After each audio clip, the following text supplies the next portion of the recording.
That's where we're at.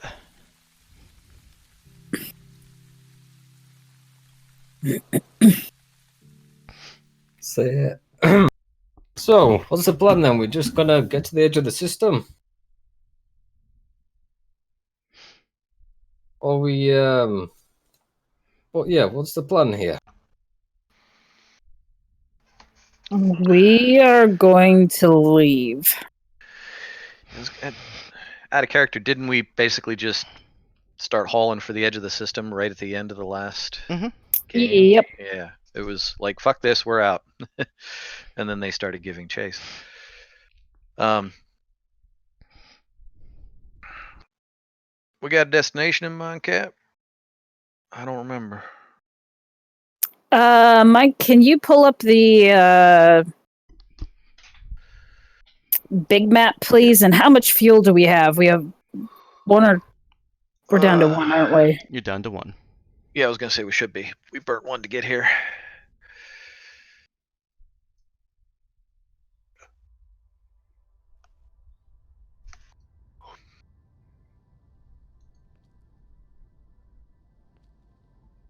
Yeah. So, are they in a different what do you call it? Transition period sector compared to us, right? They're in the same region as you. Same region. All right. Okay, so yeah, I'm just like, are we planning to do a full burn, or are we just gonna see how far we can get just as is? Let's see. We can either go to Where was the last fuel station we went to? It was in Un, wasn't it? Or Punjabi Varul.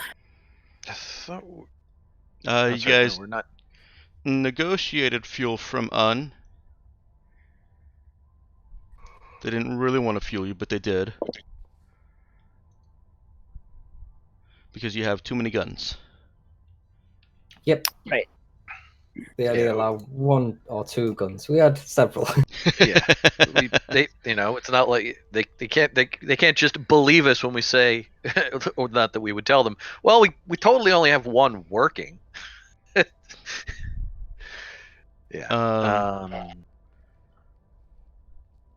I've been mapping what systems have fuel onto my own map.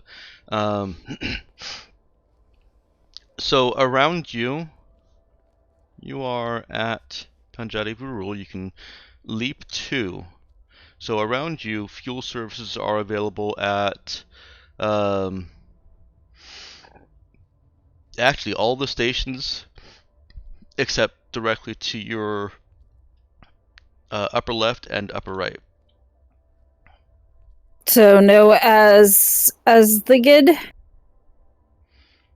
No, you were on the wrong. I moved the ship. So no fuel is reliably available at Holau or Zenthra. There is fuel available at Holau, but it requires good standing with the mercenaries. Which right now you guys could consider yourself in good standing with them. They actually have set up a little mainframe, a little framework for other ships fueling ships.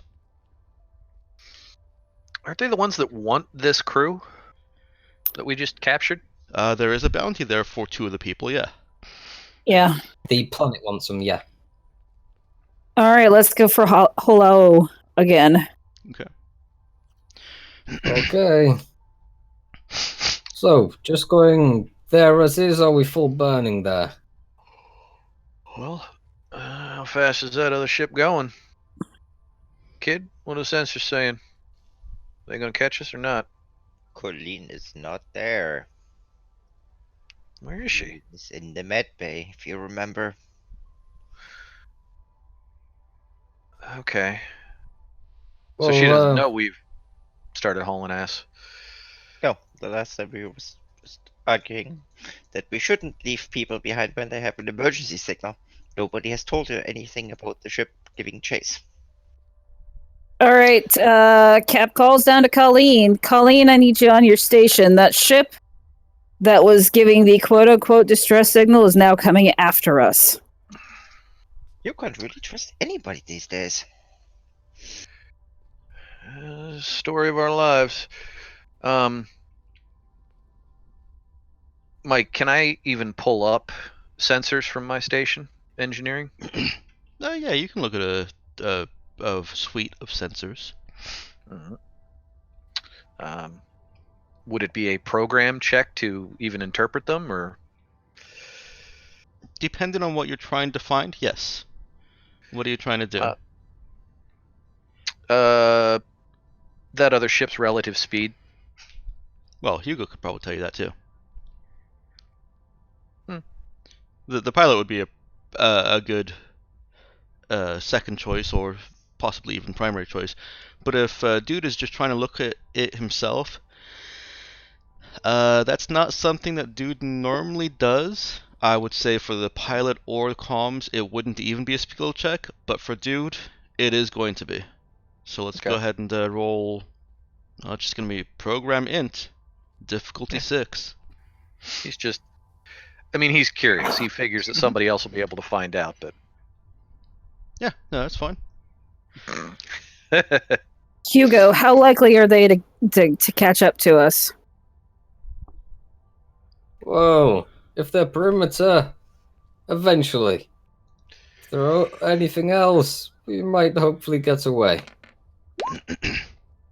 I'll like move the screen and like pull up a rear view camera, so to speak, and try and estimate how quick they're moving past the particles in the space compared to how fast we're moving past particles in space. Yeah, I was gonna say it's the classic Star Trek view screen.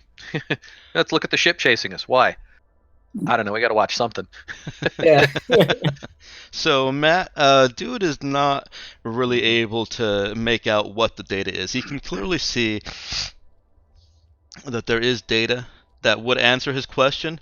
It's just, it's not a convenient yes or no. It's not a convenient speed. It's designed for somebody who is looking for all the information, and this just happens to be one piece that they sort together in their brain real easy. Yeah. What's his name? Hugo, on the other hand, they will catch up to you very quickly at this pace. If you guys do not put some extra, coal into the Oomph. yeah.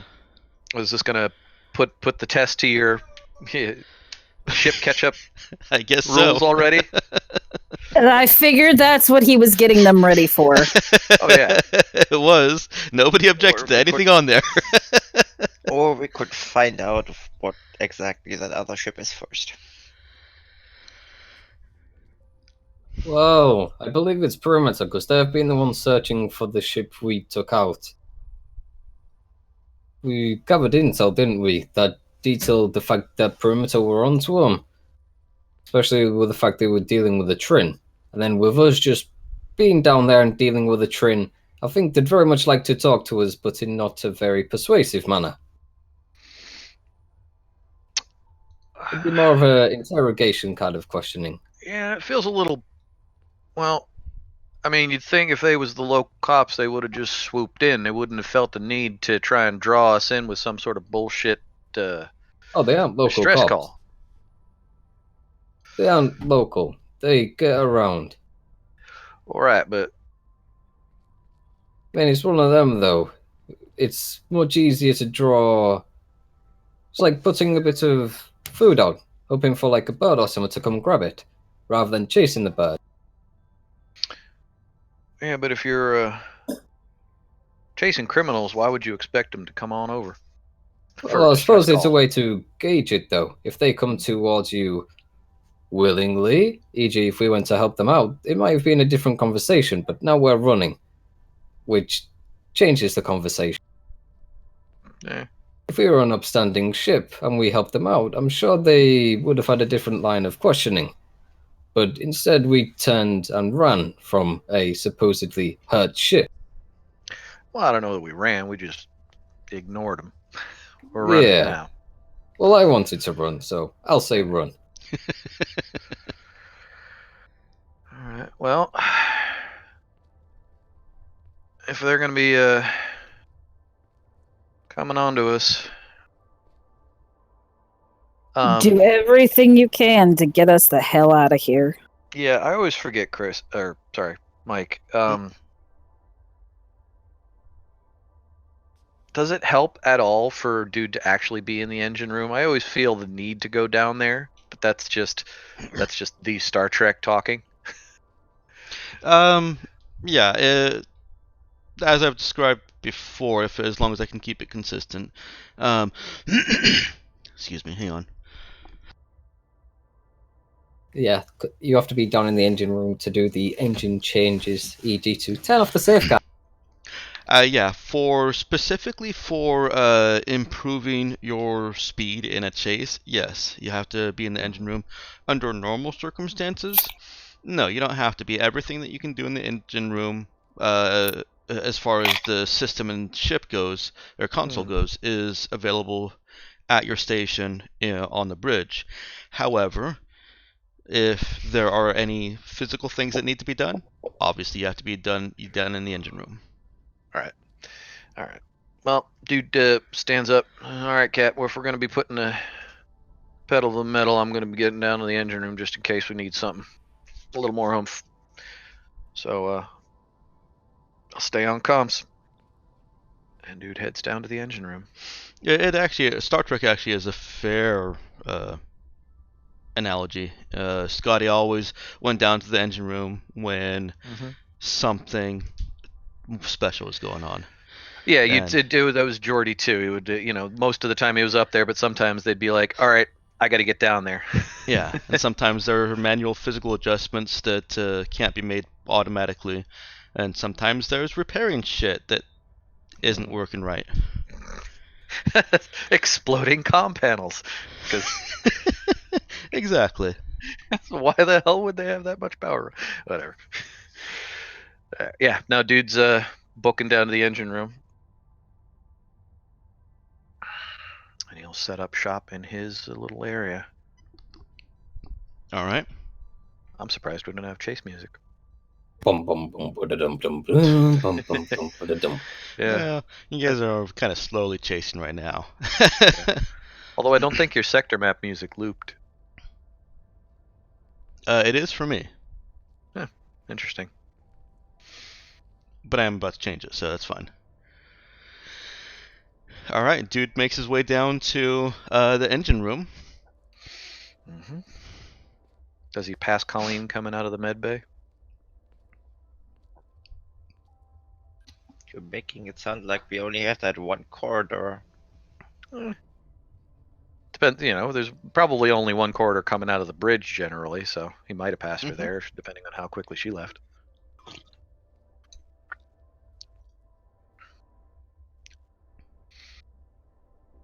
So, Cap, are you gonna attempt to contact them, or are we just ignoring them? See why they're chasing us. What's her name now? I don't remember. I think it's I've lost track. It's not the Ship of Idiots, because that's the other one. Yeah, that's I the think other one. we're still... what? We're Nick. still Tabula Rasa. Oh, Okay. technically Tabula. Never got around to change that yet.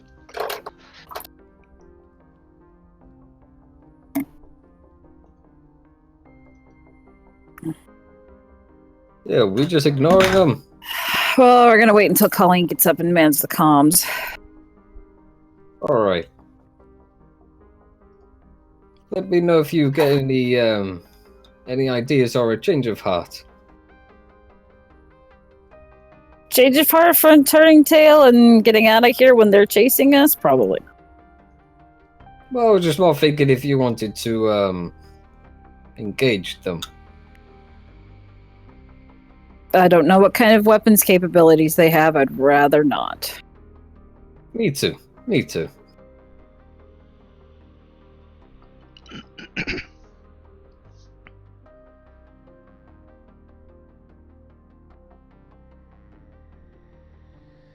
So, Cap, how many weapons do we actually have online? Just in case it does come to it. One. One. Haven't fixed anything since. We have Right. one. We have one cannon. Right. Okay. Okay. Okay. We need to run. I was gonna say that shouldn't be a surprise to Hugo. No, but he was just double checking, making sure he was remembering right. You know, I was kind of hoping maybe some.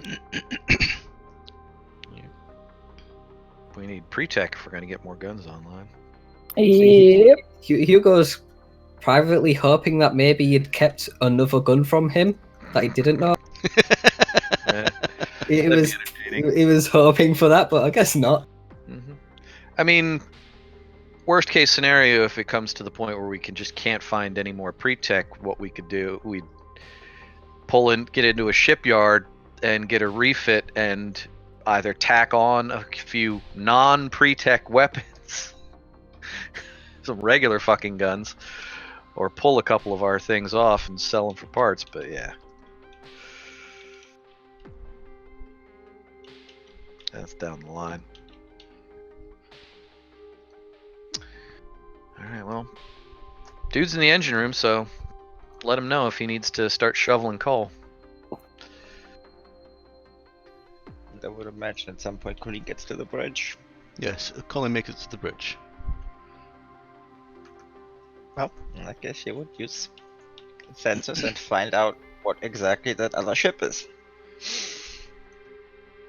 So I learned something interesting in my other game.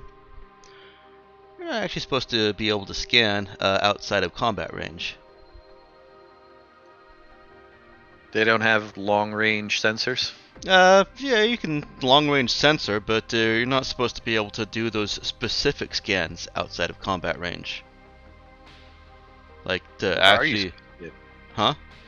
What are you supposed to be able to get? Nothing. You know there's a ship there. You know it's it's basically ident hash, and from the ident hash you can, as long as it's correct, you know things about it.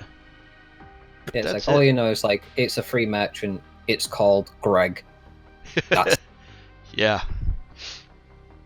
until it gets close, and it's just Greg, the free merchant ship. So oops on me. I've been doing that wrong the entire time. So this other ship shouldn't know much of anything about us either. Yeah, technically.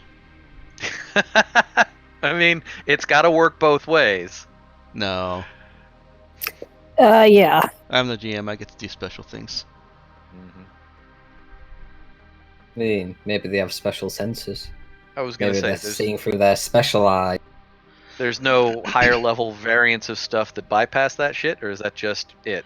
And there's the survey scanner, but that's again for ships and planets that you're real close to. In fact, I think it's mostly planets, isn't it, Nick?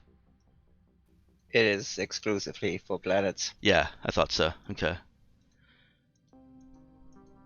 Yeah, I was surprised by that. I'm playing the pilot in the other game, and I was surprised to find that the comms could not scan the space station to find out what they were without us getting real close and cozy.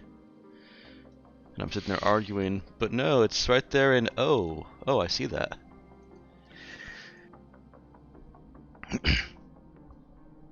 I haven't decided if I'm gonna actually change that and go with rules as written, or I guess house rule something on that yet.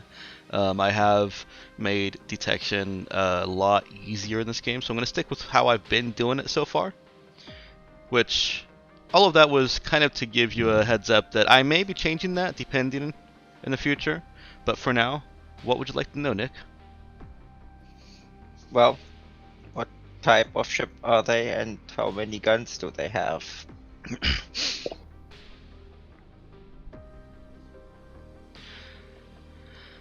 Well, that part is at least easy. They are a frigate class, and they have two obvious weapons, polyspectral mes beams.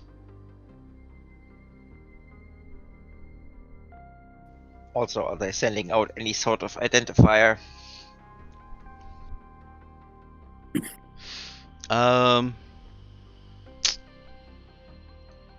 One moment, please.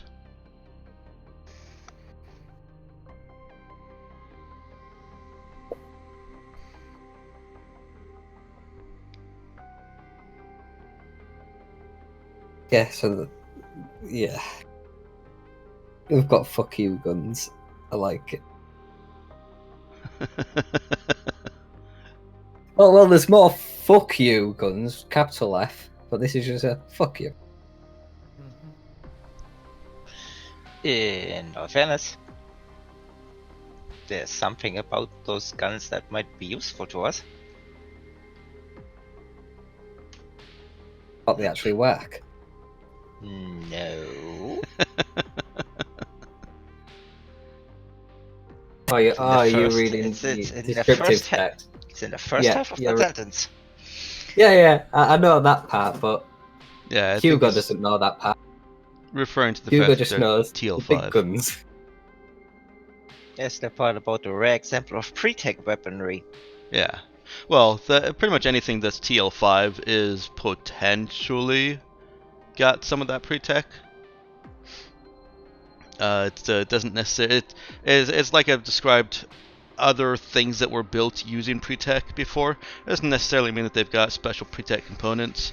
It's just that they were they're using pre-tech designs, and in theory, anything that can be built now may not have, or probably does not have, those pre-tech components because they're not real easy to come by. But Well, I'd like to point out on that entire list there are only 2 TL5 guns, and both of them mhm, are described as pre-tech. In fact, the other one is one of the few surviving pre-tech weapons. yeah, that doesn't change what I said though. The ship is Nightshade, and for some reason on my on my list it is listed as unknown shit. Unknown shit, I like it. I like it. I'm gonna go ahead and change that. So you said the ship's name was Tomato? Hidden poo now. Instead of unknown shit, hidden poo. No. Well, unknown doesn't necessarily mean hidden, so it could just be mysterious poo. Well, this one is Nightshade poo. That's not very mysterious at all. Sounds pretty deadly, actually. That's the mystery. How did it get out without killing the person? Actually, I think the mystery is how you pronounce that, but that's just me. Oh yeah, Just- Nightshade. Yeah, either Sade. we either call it the eggplant or the tomato. Mm-hmm.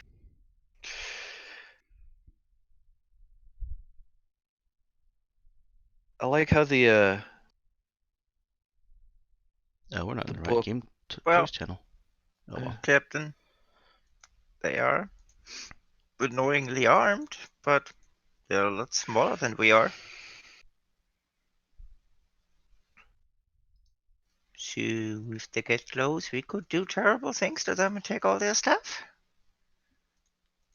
Could we do terrible things to them? Or will they Yeah. do terrible things to us? No, we do terrible things to them.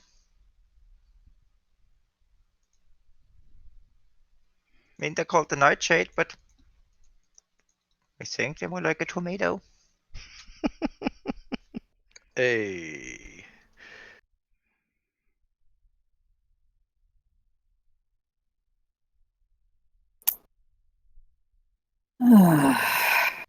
And they're a frigate.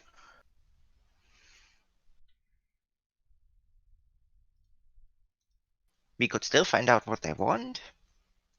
Yeah, hail them on comms. Hello? Hello, Nightshade. Anybody there? Hoy hoy. Aloha. One moment, please. Are you still in distress?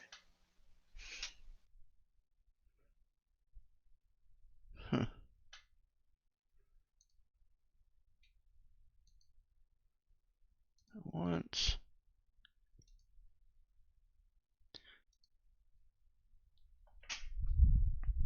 You get a response back after a few seconds. Good 10-15 seconds go by.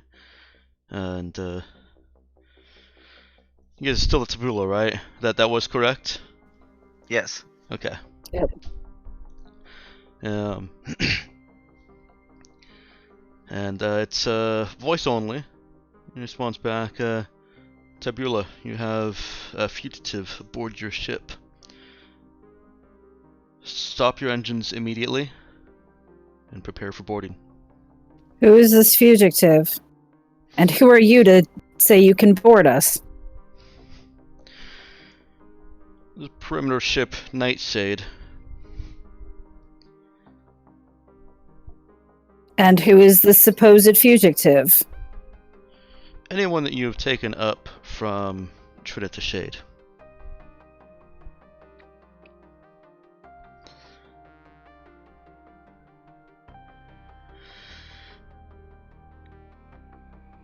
Kep mutes the comms. Get the girl into hiding. Could we maybe ask them if they have like name or anything like that? I'm not sure that they're going to be willing to give it to us. How do we know their perimeter? Didn't they just fake a distress call? Yep. What upstanding galactic citizen does that? Do people with Cab real looks at problems out there? Hugo. Well, beside him.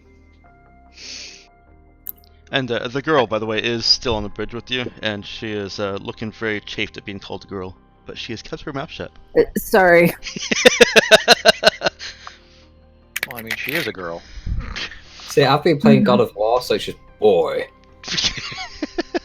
Boy. It's Anyway, Well, well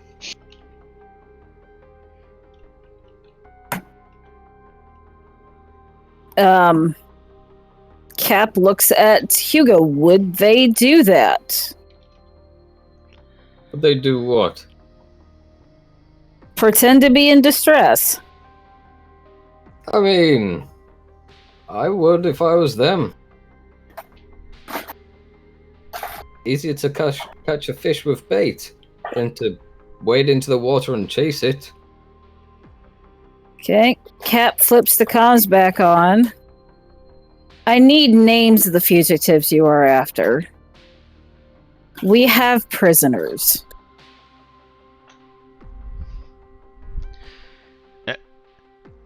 Anyone that has come up from the planet Trinity Shade is a fugitive. And anyone dealing with the planet Trinity Shade is dealing in Meltech.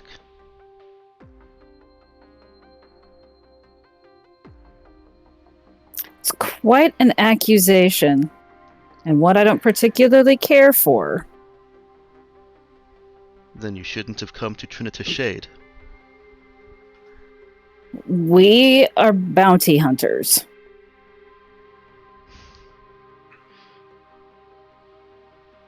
Our bounty happened to come here.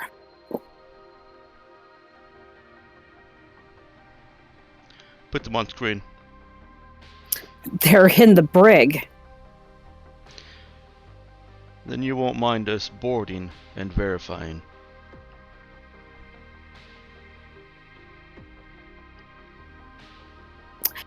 How do I even know your perimeter? You don't have a choice. Cap disconnects. Alright?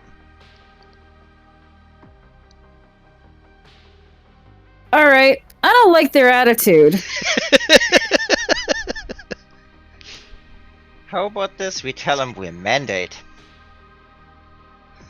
I don't think that we'll get away with that. It's as good a claim as them saying their perimeter? Have they sped up? They're just going at, looks like about, Spike 3 rating.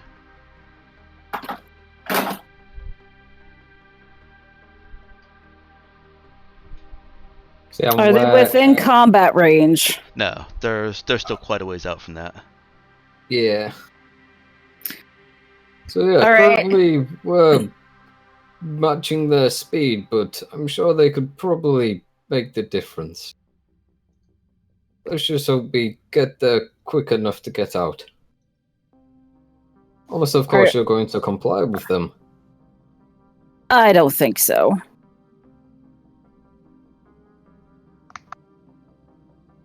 What do you think?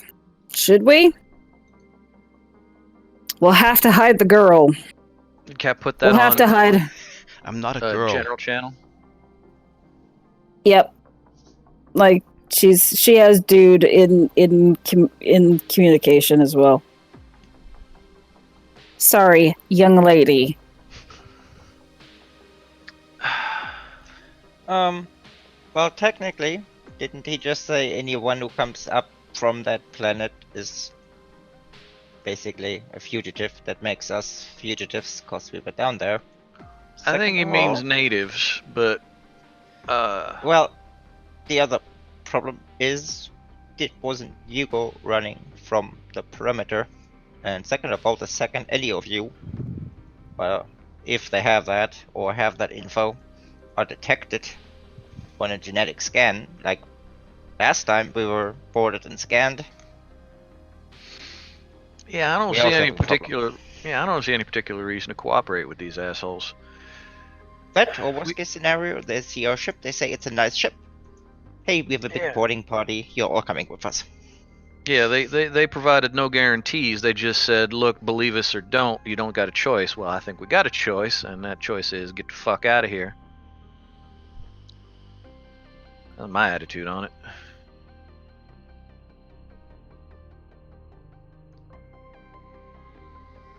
All right, boys, let's see what you can make the old girl do. We should, or we could just keep flying. If they catch up to us, we give them a bloody nose, and then we can always decide to just fly off again while they send a distress call.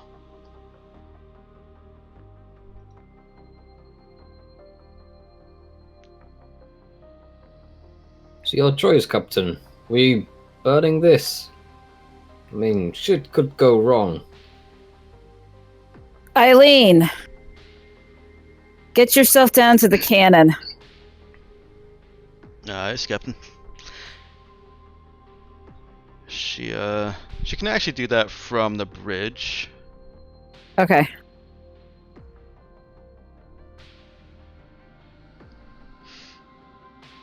So she takes her station at tactics. Okay.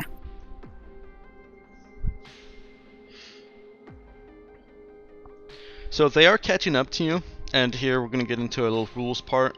There are 3 things you can do to try and go faster than them that take into account both your drive and your skills. One is pretty simple, gravity assist. It's basically trimming the course, but it's a lot more extreme and severe than that, and could disrupt the atmosphere or anything that of the atmosphere or whatever of any body that you use in the maneuver. Meaning that if you use a planet to sling yourself around, you are dipping real close to the atmosphere, possibly even tipping a wing into it, so to speak, and causing some problems for that planet. Uninhabited moons obviously don't do much, and the sun, you can do that, but in all cases, your ship's going to take some damage. You can also reroute flow from non-essential systems like your weapons and defenses into pure acceleration.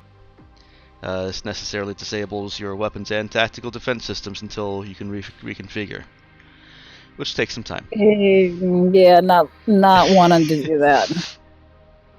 It's an all-in kind of job. It's like, if you think we could escape, you do it. Yeah. If there's any doubts, don't do it. The third option really isn't available to you because it automatically inflicts 1 damage on your drive rating. Your actual drive rating, not enhanced by Hugo. So it would automatically bring your drive down from a 1 to a 0, which you'd get 6 hours of use out of it that way. But then you'd be dead in water. Yeah. So until you guys have a higher drive rating, you will never be able to do that effectively. Yuck. Yeah. All right, so basically using the gravity wells of planets to slingshot ourselves around is our best option at this point. Well, actually, Khalid would suggest that, but we can take him in combat. We have one gun. Yes, but we can take him in combat. Because first, our gun does damage, so their armor is. We're doing 5 damage regardless of things, which works nice with things like target systems. And we can strip them of their command points. I mean, willing to do it, we can do it. We just Before wanted they to be on the take same us page out, here. too? That's how it works. I mean, they can't strip us of command points all that much. So, I mean, they can try, but yes, they're smaller and more vulnerable. And I will So, say, yeah. it'll be my first time in combat, so you'll have to bear with me. It'll As be a whole lot That's different fine. than just flying. But technically, that's all you do. Oh, there's a difference between flying and then doing like evasive maneuvers and whatnot. One's a lot more easier than the other. Yeah, sure, call, Cap. What are we doing?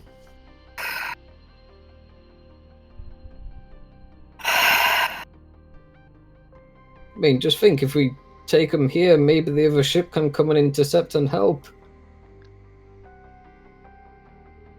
Technically, we have helped fugitives. And you are But a we didn't. fugitive We didn't. yourself. Yes, I know. I'm quite well aware of that fact. What if we double fugitives now? Well, Also, mean, I we know they suppose- don't have help. well, if we don't want to try and worry about, killing people or anything like that, I think we could just target their engines, knock them down Make a notch, them and dead then get in the hell water. out. Yeah. Or you could even go a step further and board them, take out their weapons and engines. Yeah, well, we don't know how many crew they have on their ship. That's true. Yeah, I think we got a better advantage with ship to ship than we do with person to person.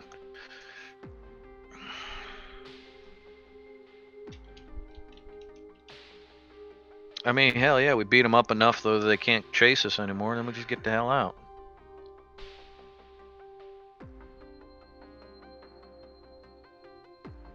As long as we don't do enough damage where they can't get themselves fixed up and out, and then we were not consigning them to a slow, cold death in space. I'd be down for that.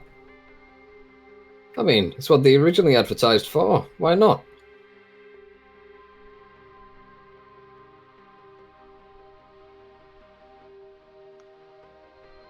I mean, All right, realistically, we don't Cap know we- sends a message to the rest of the crew. Prepare for combat.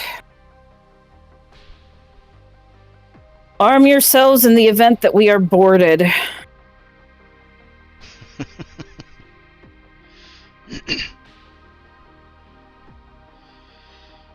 Alright, there's a general hubbub about the ship as a crew that know what to do start doing what they do, and the others look about wide-eyed and wait for Tom. Not necessarily wait for Tom, but eventually Tom comes around and gives various instructions and gets people sent to their quarters, the combat incapable.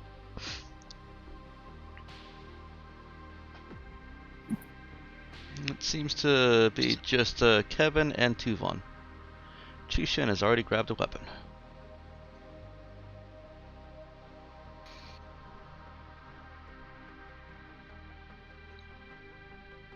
So what is the plan? You guys are turning about and facing them, or are you continuing to fly and letting them catch up? Well, we've got to be That would get facing 'em. them. Actually, no, we don't. No, you Our actually. gun is a turret gun. We can fly away from them and shoot at them. So we just It's slow down classic. enough to where they get into combat range and then shoot them a couple of times and bail. And plus, your vectored thrust nacelles actually allow you to fly backwards. Well, yeah. Nice. There's no atmospheric drag in space. No, but there also ships typically aren't designed with Vector thrust nacelles. such maneuverability. They're using smaller thrusters to turn, and main thruster to provide that motive force. You have a great degree of just gymnastics, space gymnastics. You can't actually fly side to side, not easily.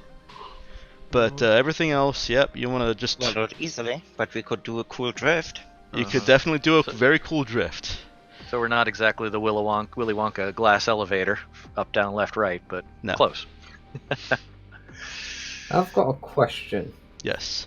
So obviously, we're still in a sector, correct? In the region, yes. Right. Well, okay. you're in a different region than when you started flying, but you're still in the same region as them. right. And Well, the question is, because obviously I can make a spike drill in one combat round. hmm How would we be able to do that as a, oh shit, get the fuck out, with where we're located? not where you're located. And the way that I've flavored the spike drill and the metaspace barrier, essentially, the only way that you can make a spike drill without being at the exact right place with the right orientation is with that special, I think it's a mod, that just kind of fucks up local gravity and lets you slip in. Otherwise, you have to be at the right gravitational point, in the right orientation, which is why it normally takes that 30 minutes. You can rush it and get it done in one combat round, but taking incoming fire is a great risk because you're not. You only have ECM to avoid it, which is the case for most combat. But anything that rocks the ship, so to speak, can fuck up your calculations. Did that answer your question, or did I just ramble on?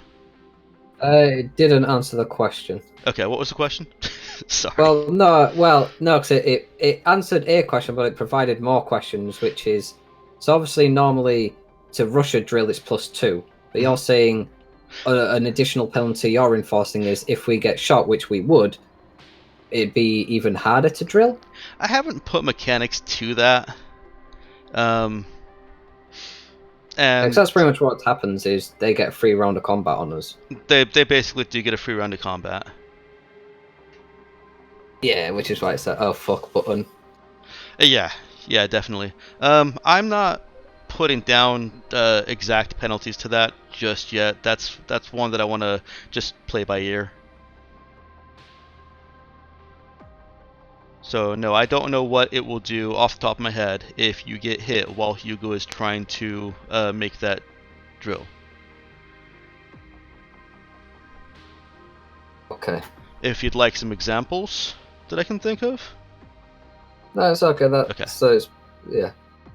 Also, Cap, just in case shit goes wrong, if we were to travel a bit further and let them catch up and get more to the edge of the system, we could potentially just push the oh shit button and drill out of here. It's a little bit harder to do it in combat, I presume, but it's a possibility. Let's go for that. It's always nice to have a backup plan, in case we do get our shit rocked. It's a good suggestion.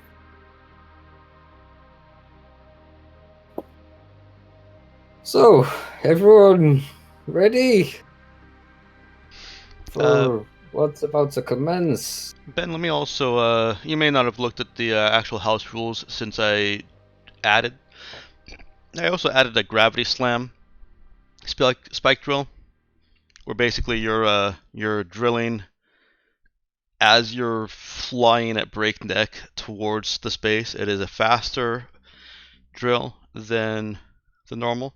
So I guess I would probably just use something similar to that.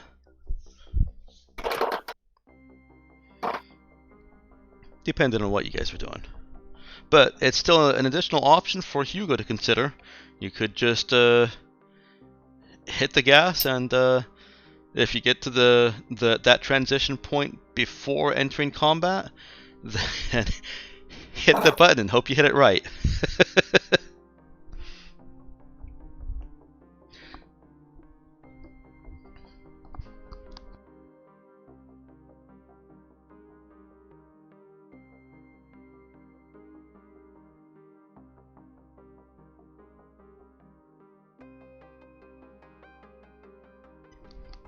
Yeah. So we're just heading to the edge of the system and waiting for them to catch up. Yeah. Pretty much. All right. Are you going to try to gravity assist, or are you just flying? Hugo can trim the course. Okay. Which is what I'm doing already to get it to 3, so they're just same pacing us. Okay. Yeah, if they catch up, it's because they're doing it off their own backs. E.g., Okay. they're trimming cars and other stuff. Let's go ahead and get that trimming the course check from Hugo. I mean, come on, don't fail this, otherwise I just look stupid. It is kind of funny that they're still chasing us when they should have access to enough information to tell them that maybe we will, fuck them up if it comes to it. Nah, we can totally fuck them up. It's not based on something they could detect.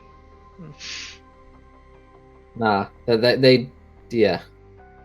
Well, who knows? Well, I mean, if you No, can but detect it's their not- weapons, they can because- see your weapons. No, it's not a weapon thing.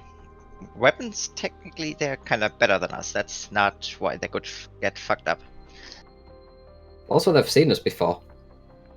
Mhm. When you docked and picked me up, they would have seen your ship and got information on it. Alright, Hugo is successfully using what little bit of space celestial Doohickey. bodies are out there. And they actually are going to do the same thing. Please fail. It'll be hilarious. It's happened before, it can happen again. It has happened before. And it will happen again. I got you.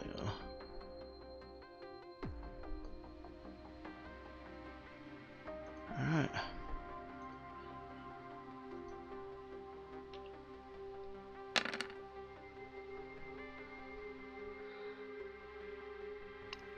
They do not appear to be making any progress on you.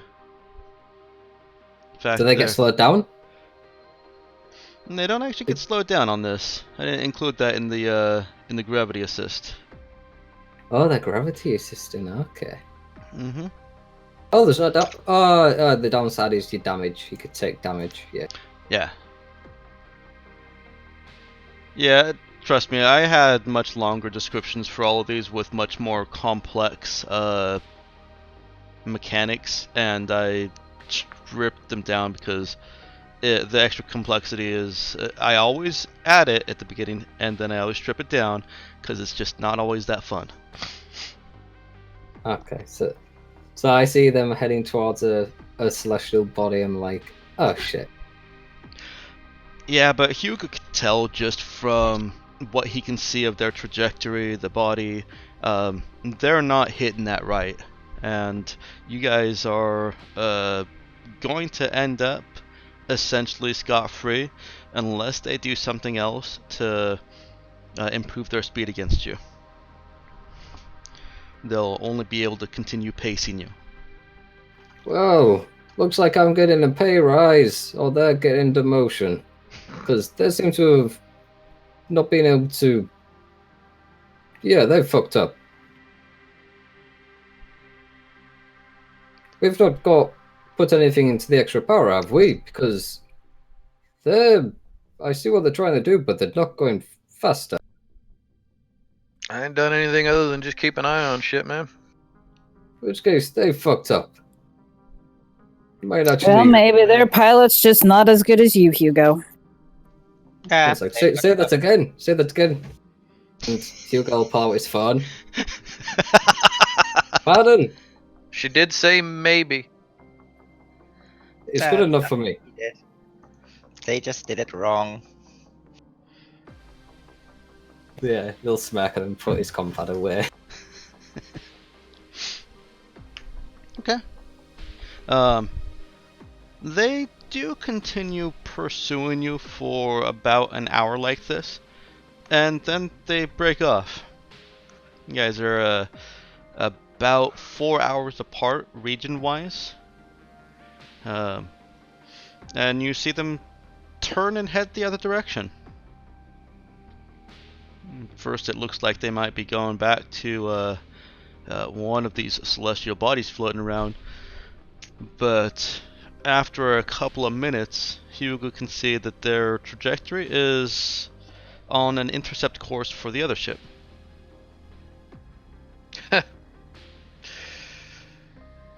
Going after our buddies. Yeah. Question. Well, they're still in the same region. Do we have an idea what their drive rating is? You can certainly make a roll to try and find that, yeah. Oh no, I've just realised I've been a dumb fuck. They would catch us. We only got to 2. This isn't a spike drill. We would be at spike rating 2, whereas they would be at 3. Oh, that's right, your Starfarer does not add Yeah. +1. Spike drill only, I've read it. Yep, I'm a dumb fuck. That's fine. This still happens. They're just a little bit closer to you when it does happen. Okay. It was like I was thinking, wait, where did I get 3 from? And then it's like spike drills. Oh. Oh, I don't like the idea of them going after that other ship. So, Cap, want me to pursue? So it's a 2-on-1 scenario. Program int, Mike? Yes, program int.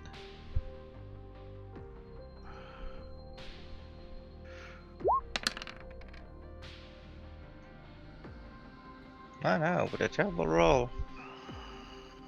2 into 3. It is like still me. sufficient to determine that they have a drive 3. Yeah, that might catch the other guys. And they'd Yeah. be screwed. Well, did that other ship start burning to try and spike out, or did they just hang around? Oh, they started moving. Yeah, we all split off as soon as that emerged. Did we give them enough time for them to be able to get to the edge of the system, or not? Nope. Don't think they're quite as fast. Just to clarify, Mike, we're not in the outer region from where we can drill, correct? That's correct. Yeah, in that case, they would catch everybody. Because to change regions, you have that whole time period. It's 48 They're hours faster. on a spike drive 1. They're going to be catching them. So, what do we feel like? Feel like we're just going to leave them to die, or are we going to help them out here? If we just stole that other ship, it would be a shame to see it blown up.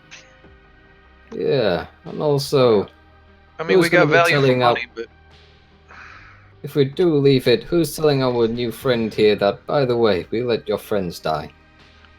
well, if they was gonna catch us, anyway, if they was gonna catch us, how are we gonna catch them? I think you Because just we well, can go faster. can't not go without faster fucking than things them. up. I mean, I could try and do what they attempted to do and use some of the shit nearby to go faster, so it'd at least keep pace with them. Want me to try that? If we do that, that'll just be keeping pace, though. GM interjection. A gravity assist, and this is also part of why you were still going faster. I forgot that I changed the math a little bit. So you were still going faster because you successfully gravity assisted. You know that I there. thought it was just trimming the course, not. Yeah, I was trimming the Oh, course. you I were didn't. just trimming the course. Yes, that's right. So you could try to do what they fucked up, and you wouldn't be keeping pace with them. You would be adding your drive rating, which is a 2 for this purpose. No, because you don't actually add to it for this. So I did not take that into my calculations when I was preparing this, but that's fine. That works. I think we'd just be keeping pace if I were to successfully slingshot. No, because their chase rating will be 3, and if you successfully slingshot, then you're adding your drive rating 1 plus your pilot skill to your chase speed, which is 3. 1. Just a pilot skill. Right. Well, you're adding those two things to 1. So base drive rating is 1. Add that again, so you're at 2, and then add your skill. A 5. Yes. So you'd be a 5 chase speed versus their 3. Why are they so slow? They haven't tried to pilot. actually trim the course. They tried the gravity assist instead of trimming the course. Yeah, I was going to say they can easily outspeed us if they attempted to. Yeah, if they try the gravity assist again, Or even just trim the course. or even just trim the course, but that would still be 4 versus your 5. Yeah. So yeah, we can keep pace with them or catch up a little bit. It's up to you, Cap. If I were to attempt to slingshot us a little, you let me know what you want to do. But I know if we were to fight, I'd much rather have 2 people than just us.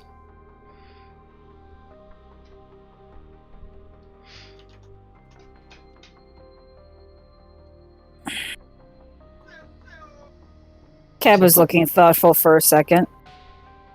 I really can't leave. We just got them off the planet. Yeah. And I wouldn't want the conversation to say, hey, we killed your friends by doing nothing. You want me to turn around? I mean, to be fair, we never guaranteed anything other than we gave them a ship. It was up to them to make use of it, but... And if that other ship had been smart enough to just not try and rope us in, we would have left and they still would have picked these guys up, but I get what you're talking about. I think we're the other way, though. If we saved them, they owe us a favor. Yeah, it does paint a big target on us as far as perimeter's concerned. I think we're already. Yeah. I think we've got one now at this point, anyway. Fair Yeah, enough. I mean, wander throughout the whole sector, anyhow. I think it's best to just double down here and help out our friends and ourselves a favor. Also, if we do take them out, we can just intern them on the planet. In that case, they can't tell anybody. Sure that at this point the Trent would do us a favor and take him in? Hell, we could pay him with a second ship. It sounds like a plan to me, Cap, but what are your thoughts?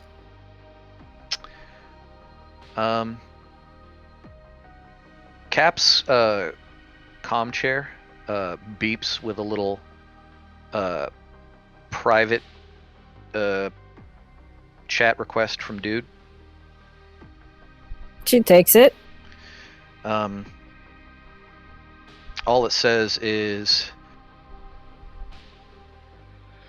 if we do this, we're on the route to being scavengers and pirates. Do we want to?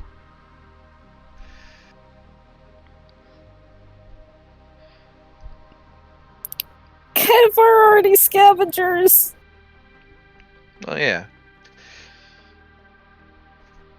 But technically, well, out of character, Most of what we've done has been technically legal salvage.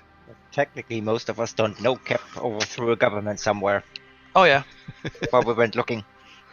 assisted in a governmental overthrow. Yep. But when Colleen tries to overthrow a government, everybody complains. She's still bitter. And always will be, because that's what happens.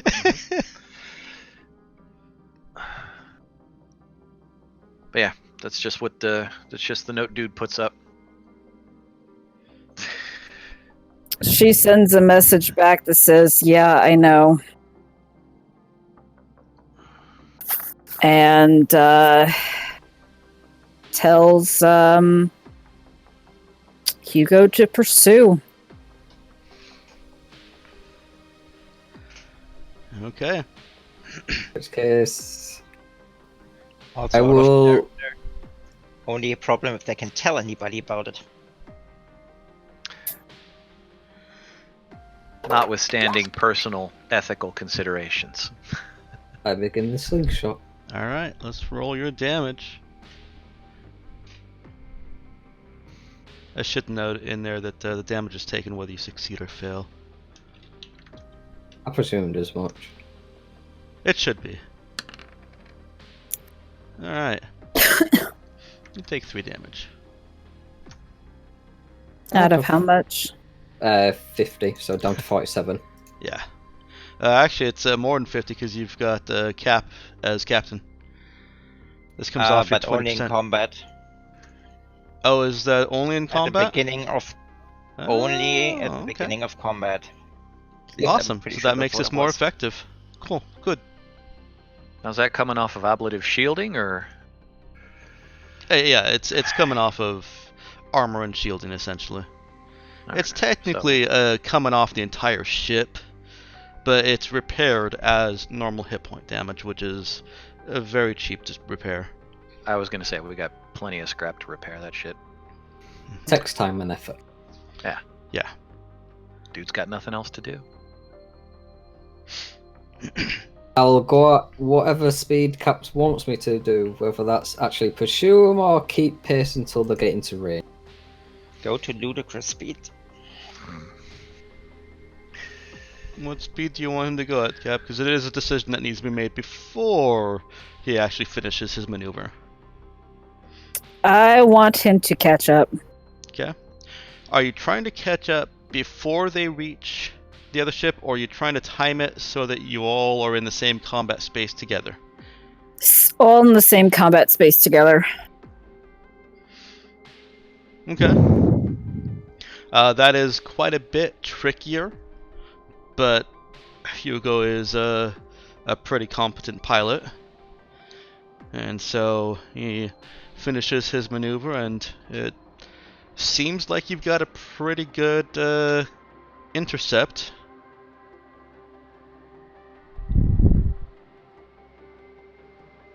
As long as nobody changes course. Unless they turn around and it's like, oh shit, we're gonna turn around, and then it's just like constant back and forth, back and forth, back and forth. No, if they turn around to pursue us again, we're gonna fight. Sure, they'll only turn around if they get a little bit lonely every now and then. I'm sitting here shaking my head, by the way.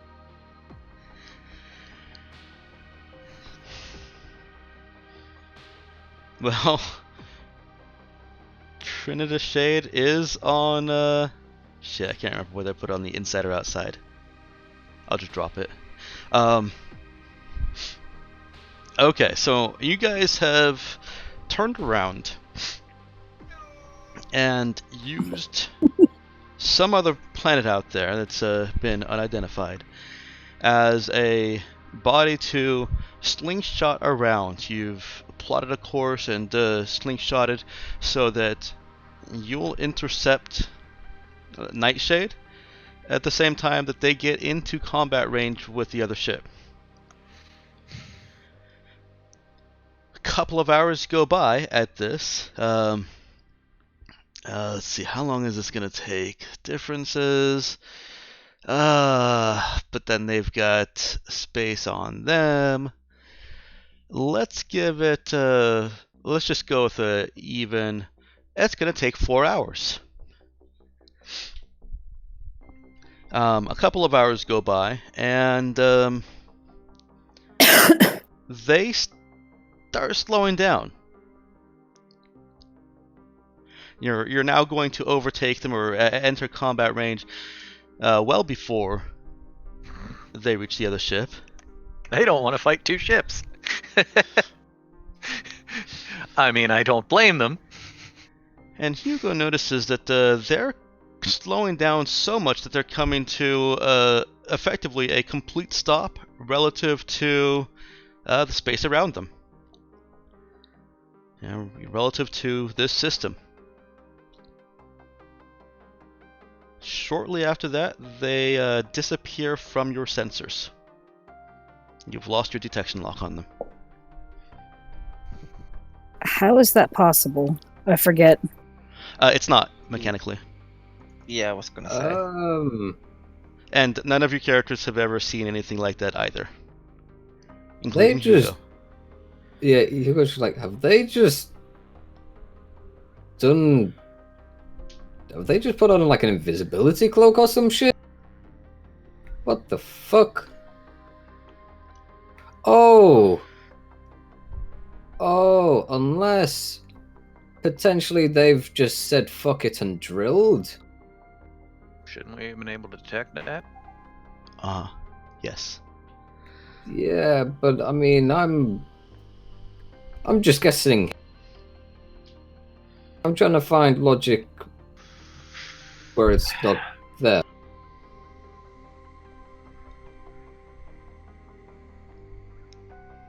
Colleen, we got visual sensors on this thing, and that are anything better than it, that do anything other than just look out the window. That is essentially the visual sensors. Right, we ain't got cameras or anything. Zoom lenses, that kind of shit. Well, we do, but looking out of the window does exactly the same trick. Alright. What's the time until we would be within visual range of the spot they was at? The spot that they were at would be about 1 hour.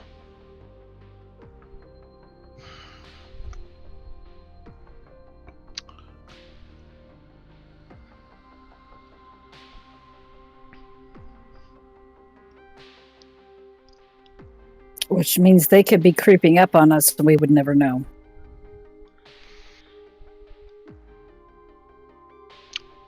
Well, either they're still chasing us or they're still planning on going after that other ship, or they just got the hell out of Dodge.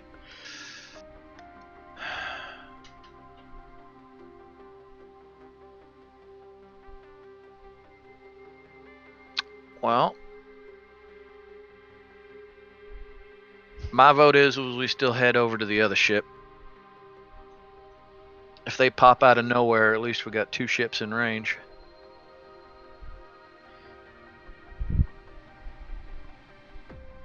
And if need be, we escort the other ship out to the edge of the system and we just jump out. Yeah, Once we both are spiked, we're in the wind. I like that plan. Means if they have like somehow gone invisible, that maybe the other ship can still help us out and turn around if we get jumped on. Other minor point, at least to my thought, is if whatever they did is as useful as we're afraid it is, why the fuck didn't they do it right off the bat? And why did they just spend hours chasing and being chased? So I'm thinking that this is not nearly as useful as, well, But maybe anything. it only works if they're stationary. Right, but they were stationary. Like, Why would they even have set off the, oh shit, come on over here alarm beacon? If they were really just trying to find, do anything, I would have just sat by the metafield. I would have Shit, man, I'd have sat in orbit of the planet invisible. From them, they would have had to Quick have got to us. question, Mike. Mhm. Since they were stationary, and with your new rules that you kind of have, if you wanted to drill, that you have to have a certain alignment with the gravitational plane, can Colleen calculate that despite them not being where it normally happens, that they might have aligned themselves to do something like that in theory?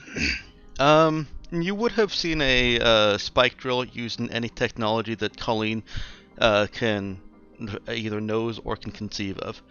Well, she's assuming they might have used something super weird, so she's not looking for the signs of, let's say, a spike drill. Okay.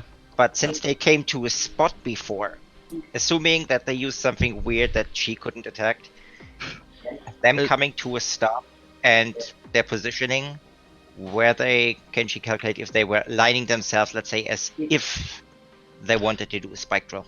No, they were not oriented according to any gravitational fields. Okay.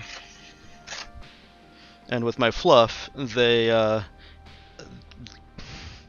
would need to create new gravitational fields, disturbing everything else around them, in order to do that. If they were using, some special tech. And you picked up nothing, no weird bursts of anything? Nope.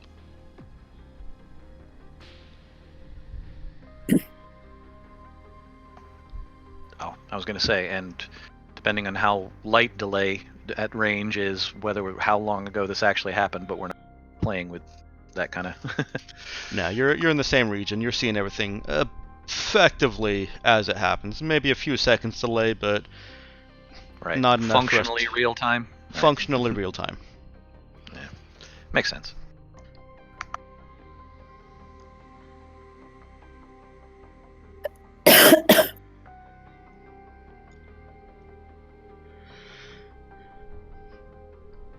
What are you doing?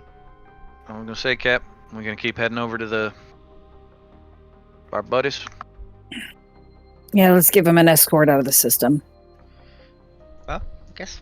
In the meantime, we can fix the ship. Are you adjusting your course at all?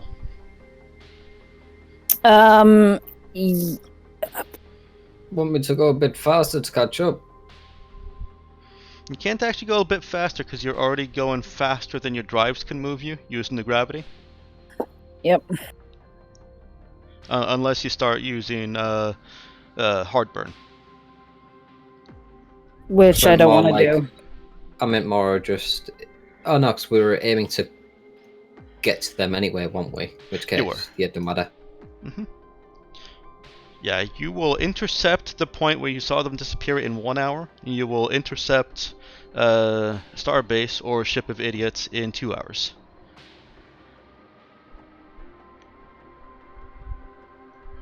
Well, let's cruise past that point and then catch up to the ship of idiots. And then we just need to maintain our speed to keep up with them.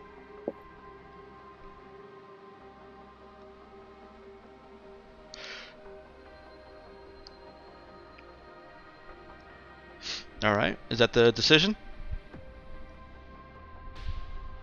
Yes. Okay.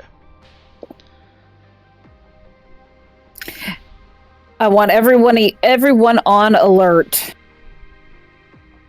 You're in maintaining the event that they just pop out of wherever they're hiding.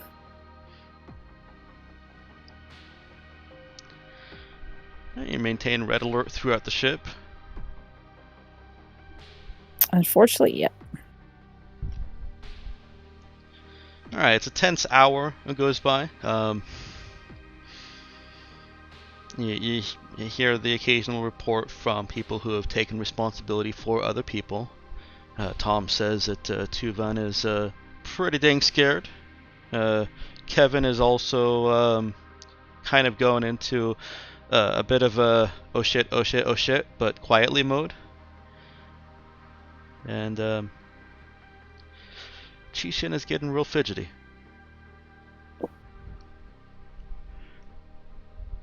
When you approach the point where they seem to disappear, Eileen draws Colleen's attention over to the tactical station. She says there's something going on here.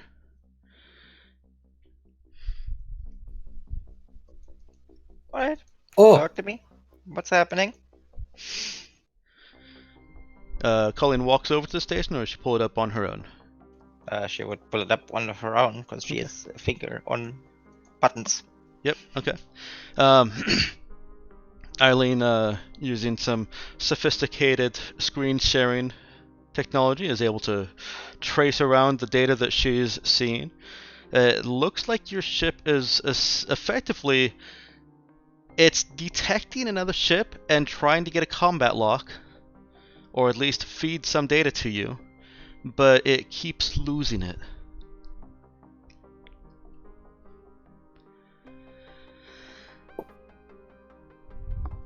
So it's still here. You are in combat range of where you last detected it. Now here's the question. Can Colleen bombard them with ECM? because I've just sent you something in game, which is, can you actually detect quantum ECM entanglement? Because if so, we'd know they're there. As you established, you can't turn that off without turning the whole ship off. Wait, what? You bombarded my brain.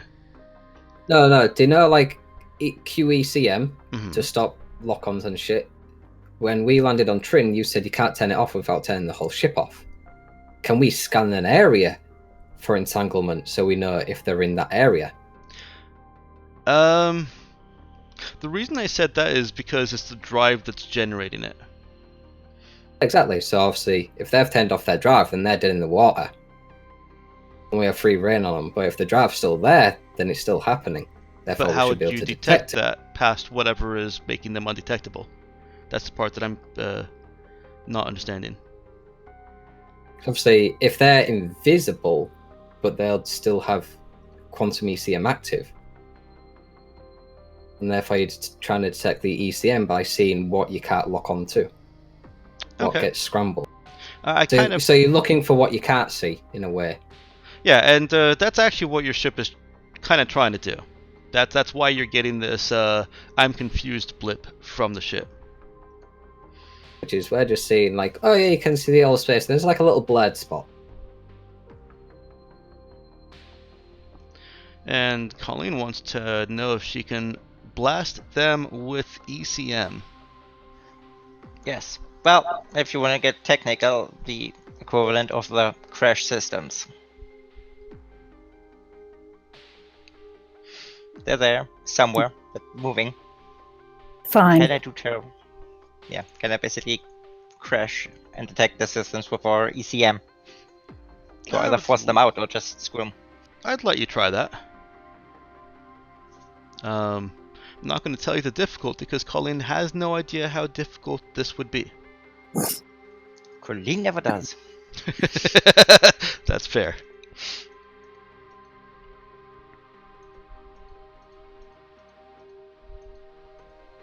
Now the question is it in that case still program it or is it actually hack it? It's still program it.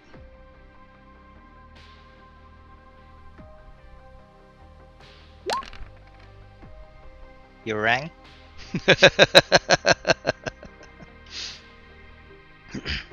That's it. Yes. Max Once again, Ah. DuckTales is playing on all frequencies.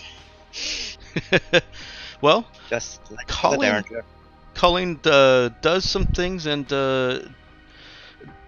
she's certain that the ECM bursts that she is sending at them would be enough to disrupt any guided weapon or any targeting of weapons. She knows exactly, how disruptive her ECM is being. Excuse me one moment.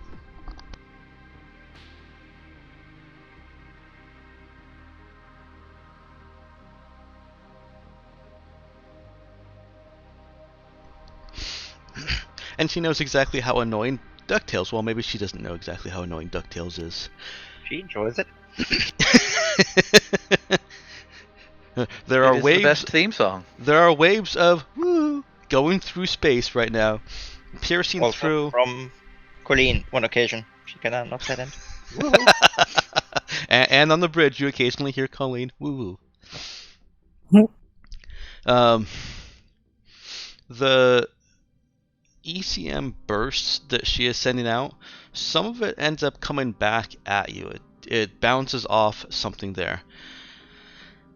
You won't be able to do this repeatedly because that took, that took 2 command points worth of actions that you didn't actually have.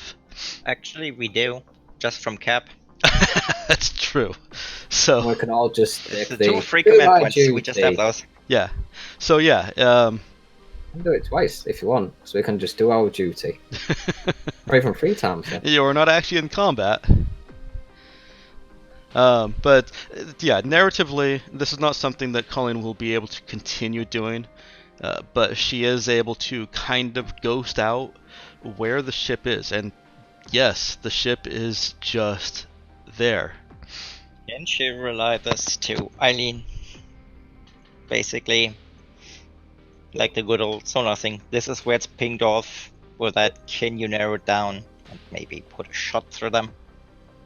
Too bad we don't have depth charges. That's Eileen. only because someone used up the drones. Oh wait. Hey, those were useful.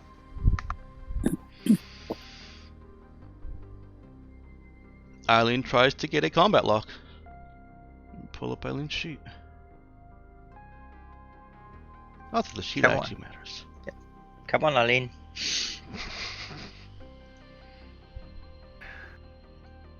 I swear I won't be mean.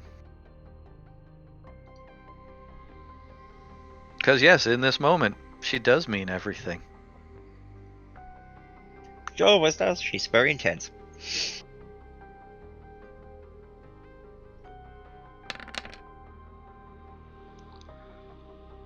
She is not able to secure a combat lock.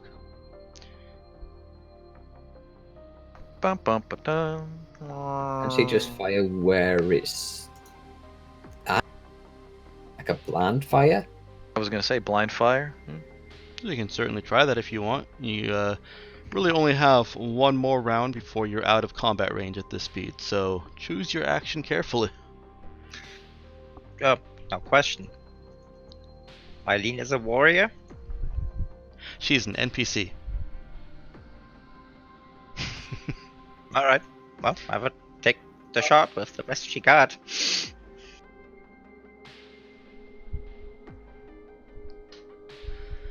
That sounds shot like a getting cap captured decision. Yep. Go ahead and take the shot. Maybe we'll provoke them enough. They might worry that we can't actually see them and we just happened to miss.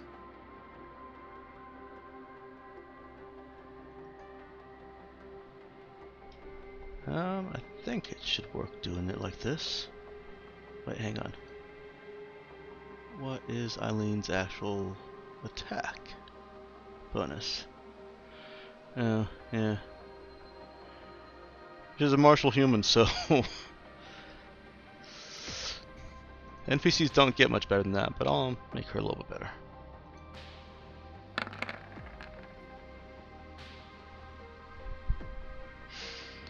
That seems to be a pretty good hit. 1 moment, please.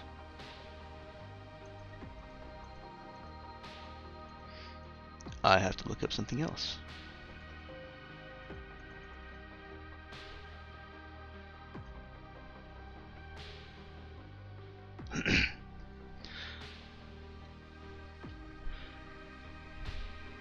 Even without a combat lock, Eileen is able to target, and you can all see on your various portions of your screens that the system. Well, I mean, you're just eyeballing a little graphic that the system is creating for you, but everything looks like it's a good volley of hits streamed right along where that ship should be, where Colleen just revealed it. There's a counter burst of ECM that throws that targeting off just enough that in the vast wideness and distances of space, you see those the charged cannon blasts just travel off into the distance. You've not hit anything. The burst was clearly from a burst ECM generator coming from the other ship. Right. So we know they're there. Mhm. We just missed. Well, the question is, now that they set off something that is centered on something, can we pinpoint them? Right. Did we flush the grouse? So to speak. No, they are still invisible, and you still can't pinpoint them. You're also out of combat range. Do you want to loop back? Yeah, turn around. Well, minor. Well, for me, question. This. Trying to remember. This is the exact same spot that they disappeared in, right? It is. So they didn't get any closer to the other ship. They did not. They just stopped and went invisible. Mhm.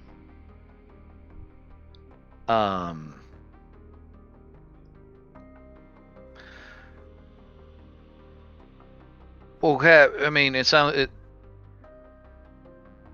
seems like they can't go anywhere doing the thing they're doing. I take that as a win. I say we get to the other ship, start escorting them out. If these guys come invisible and start coming after us, we still have an advantage on them. If they're gonna sit there and hide, I say fuck it, let them.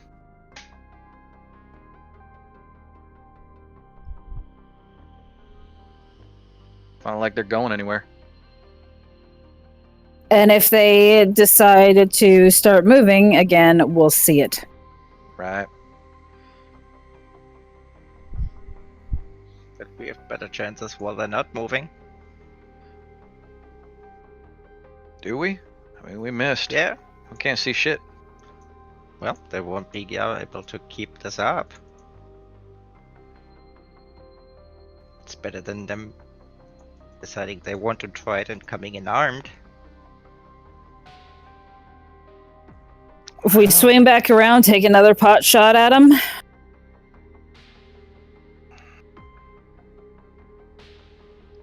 Was that a question, or was that what you guys are doing? That was a question.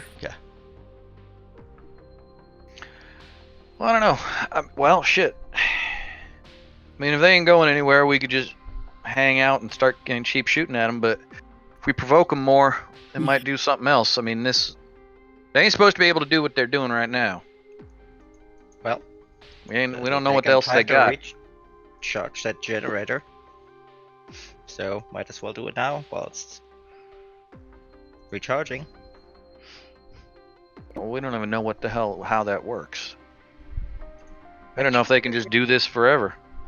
Like I said, we don't know how they're invisible, but we do know what that burst generator is. Right, Mike? That is correct. Your computers have already compensated for that burst of scrambled ECM. That won't work a second time. It's not so much a matter of the generator recharging. They could keep bursting that out, just like you could keep bursting ECM at them, but your computer won't be fooled by it again. So it's the Borg style thing. Adjust sensors and compensate. Yeah, sure. I think all ships do that because mechanically the burst ECM generator can only be used once per combat, and the narrative description is that ships adjust for that bad data. Right, and you can't just create a new batch of bad data that's different. Not for that level of sophistication. Something like what Colleen does, which is a much lesser effect. Yeah, she can do that on the fly, but the amount of scramble that comes from a burst ECM generator is too much to do on the fly. Right. Now that ship will probably have new ECM generator code stuff, in a few days, and it probably rotates.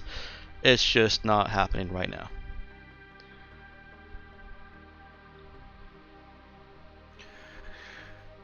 I don't know, Hugo. You think you can get back in range without screwing anything up? Yeah, should be able to. Shouldn't be a worry. Well, I'll just begin the slow arc around. I'm coming back at them.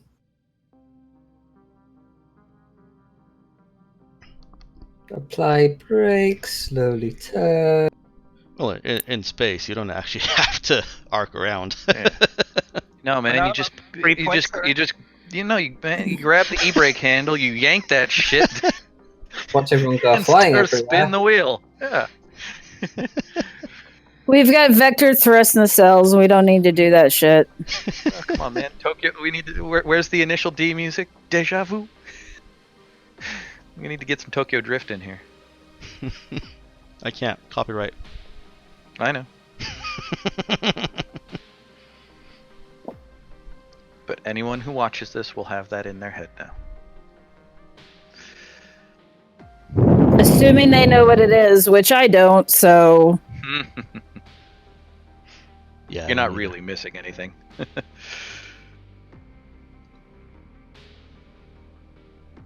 So what is the decision, guys? we're gonna swing swing around, around. yeah. Yep, we're gonna swing around and take another shot at him. Okay. You come back around. Your targeting computer is still having difficulty finding it, and we'll need some assistance. Let's Well, see. can Colleen basically try to refine it for the targeting computer? She can. That would take up some command points on her turn. The target lock is actually a shoot skill check for some reason, but it is. Eh? You made it a shoot check for some reason. I did. I wanted it to be the gunnery department that's doing that. And shoot is used for ship weapons anyway, so Or you could defeat their ECM and give them twice your bonus skill Well, on that's program. why that's what I was kind of talking about. What were you trying to do, Yeah. Nick? The equivalent of the defeat ECM. E.g., give Basically. +6 on the attack. Ah.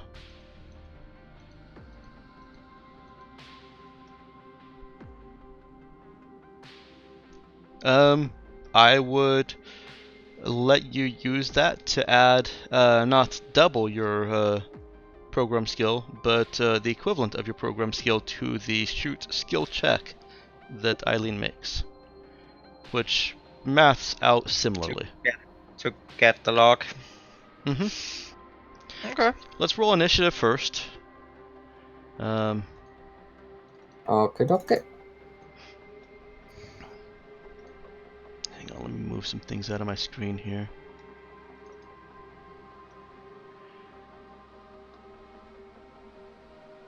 And we'll just have to deal with D8s, because, well, actually... Well, it is a D8, so. Well, I couldn't have rolled any worse. No, don't worry, I roll it. I was gonna Wait, say. we've got 10. This isn't per character. I thought this is. Oh, No, No, but Oh. it's the pilot. It is the pilot, yep. We've got Oh. a 10. my bad. But yay! And it's actually, good for Hugo to roll it. So you're keeping that, Yeah, I mean, yeah, I'll keep it. we can still retrain it later if you still just decide it's not worth it, but yeah, there was no keep it. real reason for you to roll for them. I got it on the first ever focus. I'll just keep it. It makes sense character-wise. Okay. It's probably just being used now. Yeah, there are a lot of foci in this group that have not been used, and they're mostly the combat foci.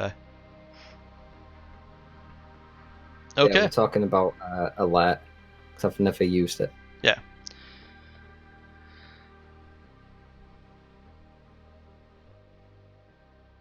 End of the ship gains 10 HP.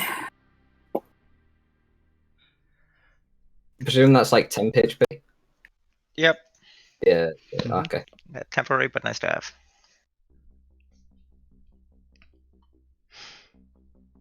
Huh.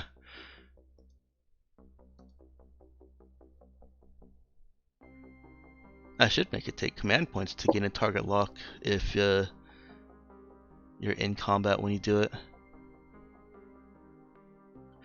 Anyways, Eileen gets an automatic check to try and gain a combat targeting lock as soon as you enter combat. So initiative is rolled. She gets her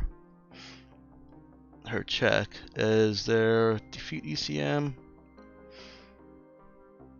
Well, in all fairness, if we're in actual combat but just don't have the lock, there are better things I would do if we're actually using command points in combat.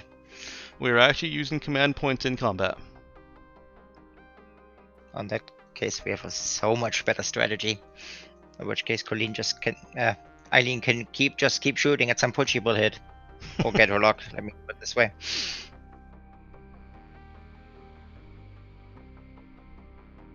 Okay. So yeah, Cap. Which order would you like the bridge to go in? Or the stations? May I make a suggestion in that case? Yes. Basically,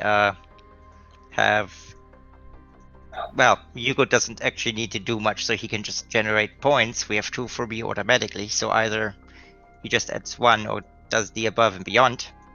Then, as long as nothing happens, have do the same thing, which generates the points that Eileen can use and that Colleen can use, and therefore, yeah. And to give you an idea, if Colleen keeps crashing the systems, they can't do a thing. And then we just need either 2 or 3 points for Eileen to shoot or even do a targeted shot. So we can easily, at the minimum, we generate 4 points. Which means we can crash the system once and fire 1 weapon once. Normal shot. Or above and beyond, if we pull it off, which most of us can, we could go even higher.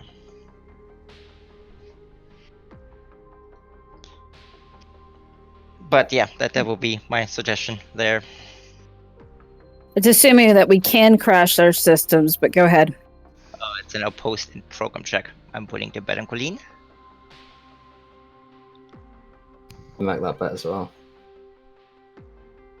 All right, let's go with that. Cap gives the orders. All right. And now we still have to justify our above and beyonds to Mike. You do. And We can't just say, I do above and beyond. and your orientation, Nick, is vastly different from the last time you exposed this ship for Eileen to fire on. She's not actually going to be able to fire on anything except for a general position in space, which at these distances, I mean, we're talking about 10,000 kilometers. At these distances, she's going to have a significant penalty to hitting anything. In which case, for my above and beyond, I'd like to position ourselves better so that way she gets an easier shot on. Hey. It's not so much your positioning, unless you can get exactly into the position and also the trajectory and speed at which... at which you guys were going when the ship was last exposed. That's what she needs. Since we're not in the exact same spot we were last time, we can't just point at the exact same spot. Yeah. And our sensors aren't precise enough to be able to have plotted the exact, okay, that's where it is now in relation to where we were then. Mm-hmm. But you said that they were effectively stopped in space. So they are, but you haven't stopped. Right. We've moved and our sensors aren't accurate enough to create a 3D model of this is the exact same spot in space where we were before versus where we are now. Well, in all fairness, we were trying for her to get basically the target lock. Yeah. I think we need to do something mechanical to get target lock. At least that's what sounds like Mike is That's correct. pointing out. Insinuate. You either need the target lock so that she's not suffering penalties, or she's going to suffer penalties. She'll still be able to shoot at that point in space, but it's made much more difficult by the fact that you're moving, you're not in the same position, you don't really know where they are, you just know where Well, that that's point what I'm in saying. space is. We're going for the target lock first. Okay. I thought you were dismissing that. I thought you were not going to help her get the target lock. I Yeah. am not getting her to help. Basically, I'm not helping her to get the target lock. There's a difference. Just get me just Okay. so I'm clear. There's a difference between getting a target lock and just shooting at things. That's correct. What I was saying was, since we're actually in combat with command points, it is much more economically for Colleen, let's say, to so to speak, to debuff them while Eileen gets just the target lock instead of just trying to shoot with the penalties. Okay. Because that way we can get the target lock and they're screwed. Okay. I understand. Is that a plan that the captain wants to take? Well, actually, Yes. the captain can't tell other people or make other people do what she wants. She can just tell them what she wants them to do and then put them in order. Yes, but she can also shoot people when they don't do what she wants. This is true. All right. She's a The ship captain has a commissar. crisis. This and is the needs chain of to command. solve it. So This is the chain Emma, I beat you with until you know I am in command. you don't have to choose the entire order in advance. You can play it by ear. And you are a person in this as well, with a couple of action options. For this, you will have to have the book open if you don't already. I totally don't. Okay, page 117. Uh, I've not created ship combat handouts because this is the second time it's come up. We never And it's- expected this to happen. It's one page. It is only one page.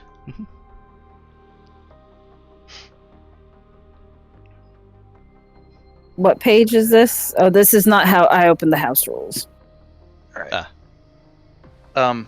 I find it kind of interesting that the page doesn't address target lock at all because the system doesn't That's- expect you to lose target lock. Yeah, that's a neat The thing. system, they don't have target lock. That's a mic thing. The only thing that exists is detection lock, and even that's different to the way thingy's running it. Detection lock's pretty much okay. You've lost it. 24 hours time you can try it again.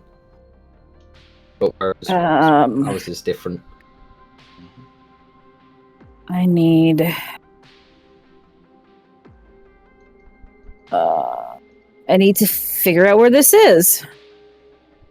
Page 117. Page 117. No. Where But the no, actual where the PDF. actual PDF is. Yes. She has lost the file. Hold on. She has not lost her space in the file. She can't find the file. I probably never downloaded it. In fairness. Do we want to take? Yeah, we're right at 10 you've o'clock. had it Do at we some want to take a quick 10-minute break? We can, but Yes, please, because I also need to take a bio break. Sounds good. Let's no, take that 10, too works. 10 to 15 minutes. Okay. Go grab some food.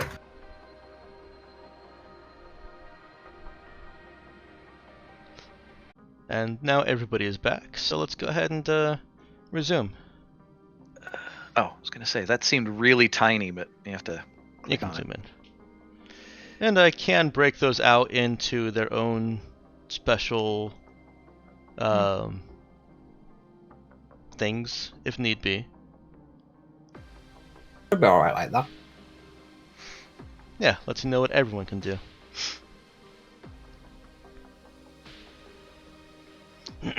Okay. So, don't worry about pulling up your book, Emma. Already did. I was going to say, too late. I like the font used for this handout, or this image, but I think the book is easier to read. I was actually going to say I disliked Yes. the font for Yeah. readability issues. Well, I like it for style, but yeah, it's Uh-huh. it's less readable, less easily readable than just regular font that we're used to. Arial, Times New Roman, whatever the fuck this is. I demand you change it to Comic Sans. Papyrus. Wingdings. It's already a combination of all three. There you go. No, we need to bow to the hegemony, Helvetica. No. In all fairness, I love Helvetica. Alright, we are back on. Oh, we have been. Cap. Who is acting first? And you can always say you are, because all of your stuff just make it. Where's Captain? Oh, there we go. Alright, and something just really weird just happened. Okay, let's see.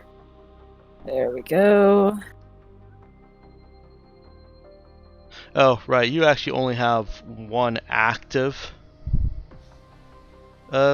command, and that's to support a department. Yup. Support department, yeah, it's the best. Honestly, I would say, dude, you go. You. Then Colleen, Eileen, or Eileen, Colleen. Either way works. Well, we're gonna need. I mean, Eileen's gonna need a minimum of 3 command points to be able to try and get a target lock and then fire. Well, we have 2 here's the thing. We have 2 automatically just from Cap being Cap. Yep. So we have Then we need to see how much basically we can get. So that's why I said Hugo and Dude to see how much they can generate. Because if let's say they fuck it Yeah. up, then it comes to Cap, so we know how many command points we'll have, and then she can nominate who basically gets the discount on things, and then we can decide what best to do with the spare things. All right. So do we want to risk above and beyond? Because we could lose command points if we fuck up the rolls, or just do our duty and get 2 more. Well, that's up to you guys. She can only nominate, not tell you what to do. Alright. Yeah, I think doing Dude, Okay. Hugo, or Hugo Dude. Dude, Hugo, Cap, Colleen, and then I'll tell you right now. I'm gonna ask you each time anyway, so you don't have to tell me in advance. okay. You can, of course, write it down for yourself in advance, but I'm still gonna ask you after each person's turn who goes next. Okay. I'm not writing it down.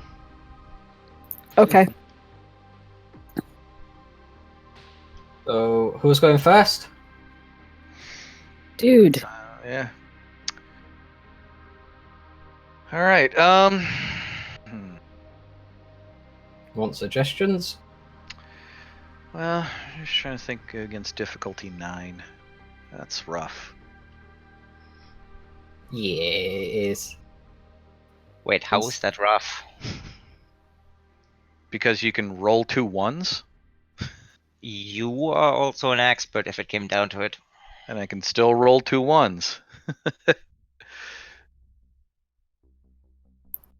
I mean, hitting 9 on 2 d6s. Well, You do you. I mean, you have. Yeah, I was gonna say you do have fixed 3, right? Mm-hmm. What's your int at this point? +1. So you have a +4, so you only need to get a 5 with the rolls. With a potential reroll. Mhm. So it's not that bad. Yeah. But So it depends what it's doing for the above and beyond. right, and it still can and the problem is that failing is a negative.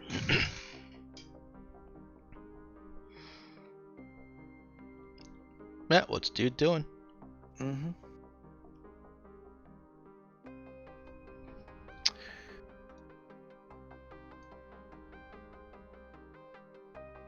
What are you thinking, big man? Divert powers from other stuff? Send it to the cannon? You know, command points that way? I'm thinking, you know what, for this first shot at it, I think he's just going to do his duty. So he's just going to generate 1 command.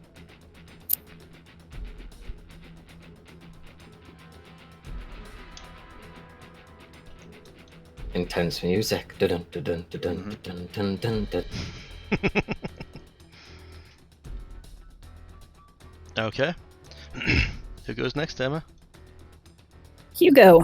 All right. What's Hugo doing? Hugo is going to be trying to talk with Eileen and figure out where she wants to ship, and I will try and do above and beyond and try and get the positioning she wants. Okay. Generate the points that way. She coordinates with you on what is helping and helps you. Well, keeps adjusting you. Go ahead and roll. Okay. 9. See how easy it is? I have +5 base though. Yeah. He would have failed that roll because it's a 3 and a 2. I almost feel like Above and Beyond should have a escalating cost, shouldn't it? Difficulty Nah. 9 is easy. Nah, cause it can. That Well, yeah, depends how good Because it you has are. its own negative. You miss it, Yeah, it just keeps And it's taking one of them. away. I should become more competent in ship combat. It shouldn't be harder to be competent. It's like, oh, we've been in 10 combats, and it keeps getting harder and harder. No, not combats, per round in each combat. All right. Just the continued stress of combat and wearing and yeah. Otherwise, it's just. Now the a- nice thing a with it simple is it bonus. does gain 4 command points. Yeah, that is a huge bonus for a easy check. All right, you gain 3 command points there. 4. Skill level +1. Oh wow, Mm-hmm. that's right. All right, you So guys we're a are up total of to 7 7 now? command points. Yep. Who's going next? Excuse me. That would be Cap. They're going to support She's the partner. going. Yep, she's going to support gunnery. All right. And then who's going after her? Colleen. What is Colleen doing? Gunnery first. Cap just nominated Colleen. I swear she said gunnery first and then Colleen. No, she said she was supporting gunnery. Yeah. Oh, okay.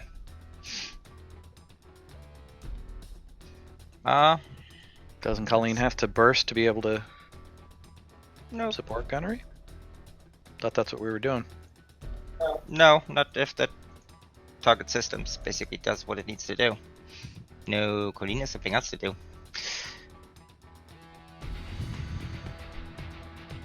In that case, who gets the discount? It's gunnery who's got Gunnery discount. Yeah, Okay. not who goes next. Alright. Okay. I thought she was so going to we crash their have- systems. Yes, I'm just doing the point calculations in my head here. Alright, yeah, in that case, she is going to. Thank you, Ben. Okay, she is crashing their systems. Okay. Go ahead and roll.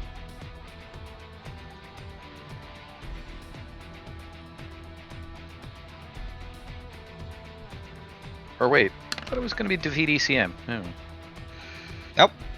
That was if to support things, but if the target system basically gets the target lock, it's not necessary. Well, we'll find out. Okay. They have a command point penalty equal to your program skill. Yep, there's 3 less, and she's crashing the systems again. All right. I always did wonder of that if you can use these multiple times. Yes, because on everything else where you can only do it once, it says it. Yeah. That's why everybody else has the you can do this only once, you can do this only once. This one doesn't. I'm aware of that. I'm aware that some of those do. Go ahead. Defeat ECM would have that too. So you could Yeah, gain I a stacking I bonus. think they can't even beat that. They can't. So they have -6 command points, which means, unless they're the gods of this universe, 0. Well, and that brings it over to Aline Who with has 3 command points 3 and the command points discount. left. Well, technically 5, cause discount. Right. No, not technically. She has 3 command points, and one of her actions costs 2 less. E.g., fire one weapon. Oh, yeah. Yes, cause fire 1 weapon force is even equal to fire all guns. The difference there being that if she chose to try and get her target lock first, and she used a discount on that, it makes a difference. So Oh yeah, she but has. she doesn't have to use it though, does she? She can choose to target. Okay, I've got it. Now use the free. Yes, she can.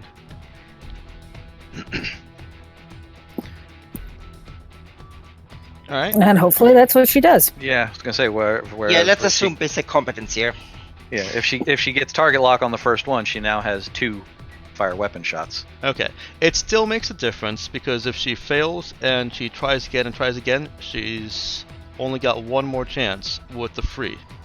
As opposed to if you just say, okay, she's got 5 command points, she'd be able to do it 5 times. There you go. She's got free Alright, yeah. CP plus minus 2. There we go. Thank you. Yeah. Alright. And I actually changed her skills bonus, so there we go.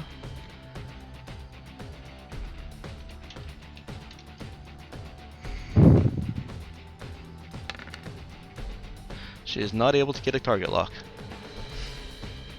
She does choose to try again.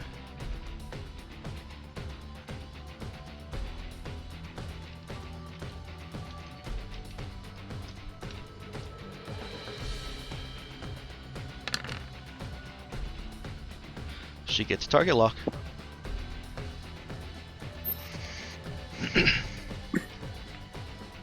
Fire at will.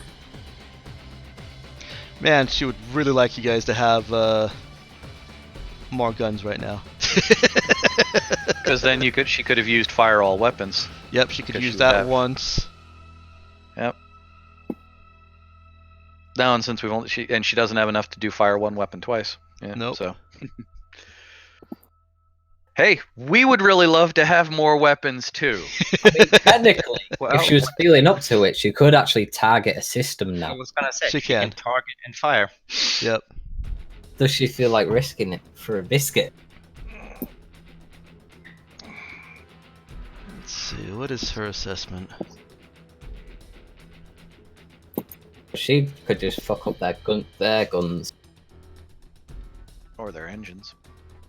Yeah, yeah. Well, you guys have decided to sit and fight, so messing with their engines right now, knowing that they've got to drive 3, doesn't help a whole lot. Taking out the guns, on the other hand. Taking Does. out the guns, yeah. Especially ones that hurt. And I mean, with her assessment, all she needs to do is to hit. We're gonna do damage regardless, so we don't even have to worry about that.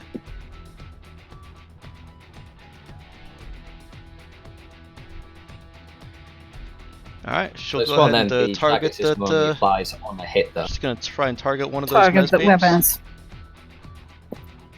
I'm sorry, what was that? Yeah, Cap would have told her to target the weapons. Okay. And apparently she did not have a name as an NPC. Alright. Doesn't really matter because I've got to roll it from the Raza instead of from her.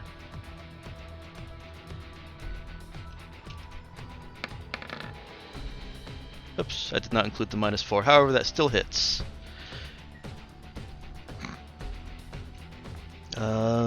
Let's see. Yep. Weapon is disabled. Nice. Yep. Maybe. What is their armor? Doesn't matter, since the ice charge can always deals at least 5. Yeah, but that at least 5 is not going to bypass the special requirements of target systems. It's still going to do 5 damage even if the weapon is the system that she's targeting is not disabled. But I'm still going to run through the calculations. So this does 5 damage on a hit. Do half damage before applying armor. So 2 or 3, but either way, their armor is higher than that. And so the actual attempt at targeting their weapon does not result in a normal hit. Your gun still does 5 damage to their hit points. Oh, doesn't it have AP, our phase cannon? You what? No, does our weapon not have AP? That is a good question. It's not on there. Alright, let me look at my note, because I forgot that armor piercing is a thing. Despite looking at the polyspectral mez and thinking about how it hits you. Yep. Yeah. It has armor piercing 10. So... It's for 10 of the armor and then... and 2 their damage armor goes- is only 10. So it does disable the weapon. Okay. Nice. Thank you for reminding me about armor piercing. Yep, because we're about to get Yes, thank you. affected by it. Actually, we're not. So, Well, yeah. If they manage to shoot, that is.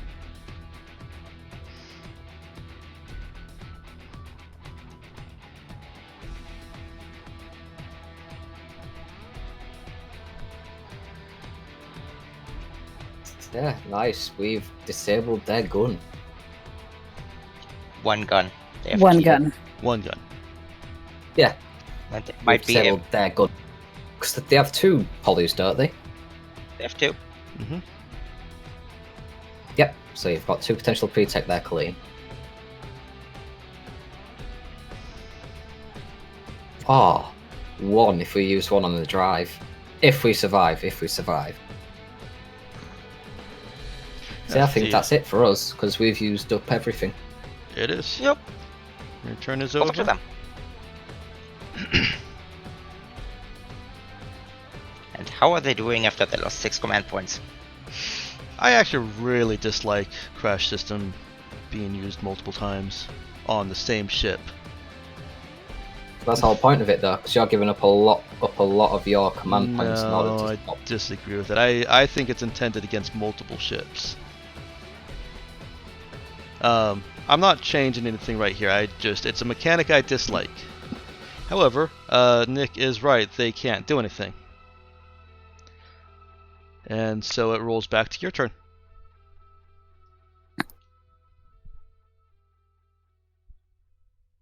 All right, so I think we will keep the same order. Okay. So, dude, All right. we keep our target lock, right? Yes. All right, so that makes it easier. Mm-hmm. Yeah.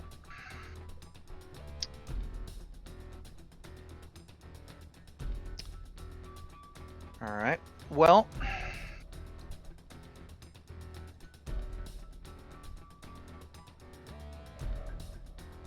just to show you how easy it's not to hit a 9. I mean, you Just don't have for to. drink. No. He's proven himself. Yeah. Say, what team are you on here? I'm proving a point. I'm on team point. How are you going above and beyond? I was gonna say. So, in anticipation of now that he knows they've got a target lock on it, he's gonna try and pump some more oomph into the cannons, ramp up their efficiency, and basically make it easier for Eileen to get a shot off and get a shot off accurately. Okay. Need more power. Not necessarily more power, better of application of said power. Because I know this isn't actually going to, add to any damage or anything like that. But he just wants the guns to be at their tip top for the shot that she's going to take. Pumping more computation I was gonna power say, into cleaning it the to get barrels. better. Giving her more efficient run of power. There you go. You're So failing tell to me prove again a how point. hard it is I to was roll, gonna yeah. say that proves nothing. Yes, it does.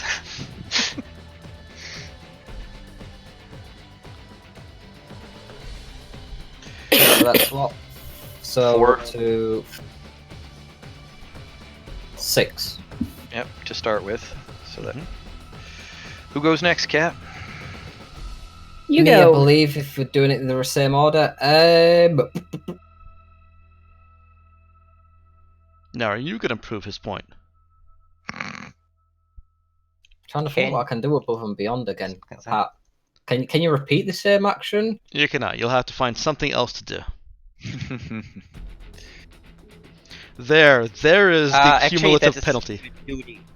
There's the do your duty thing. Yeah, That's I'll do great. my duty. Right, yeah, I was gonna say he can just do what Above I and did, beyond which is can. just go with Uh-huh. 1 point. Yeah. So the cumulative penalty of above and beyond is that you have to think of something new each time. Yeah. Yeah. It's an I'll do my RP duty. penalty. I'll fly the ship. All right. Who goes next, Cap? That would be Cap. And she's gonna again support gunnery. Okay. So Gunnery has a -2 CP. And who goes after her? Colleen. Okay, so Gunnery has the discount.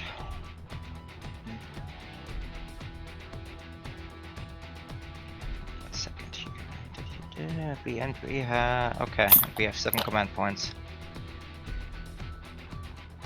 Okay. Gives me an idea. Yeah. First thing, see how bad it gets. She's crashing the systems. Mm-hmm. Let's see.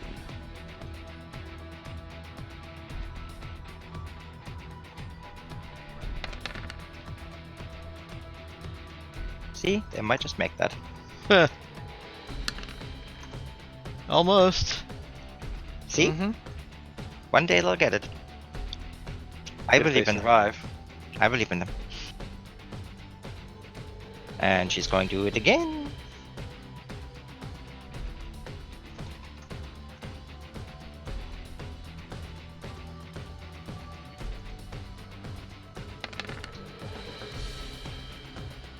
See? Completely doable. Uh-huh. Lies. What? They get it nearly next time, and it's again at 12 again. It didn't go crazy. Fine, can but do if it. they hit 12, I'm not even going to look it up, and I'm just going to say they succeed.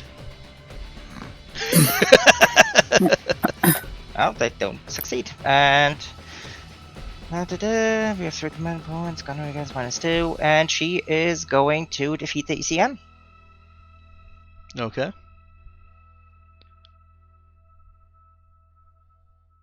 So that'll leave Eileen with just 1 shot. 1 targeted shot, and Yeah. that might get a nice little hit bonus.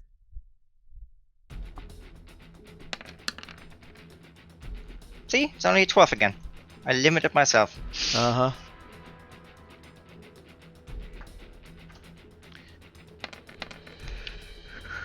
Nope. Eileen has a hit bonus. Yep, plus 6. Plus 6 to hit. Except 1 CP plus -2 gun.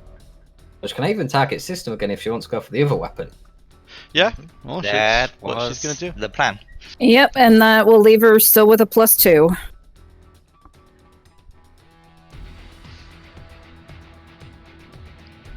Yeah, what is that base anyway? Her base to hit is a +2. But she's got a -4 for targeting systems. And a +6 from Colleen. Yeah.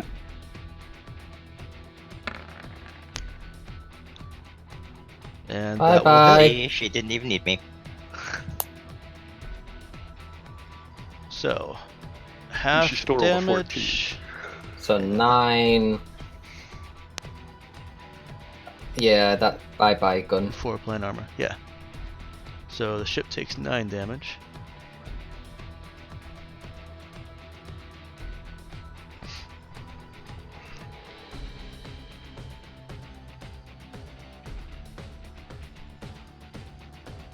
They should have just left us alone. I presume they've uncloaked at this point. Or are they still technically cloaked? They're still technically cloaked. Okay.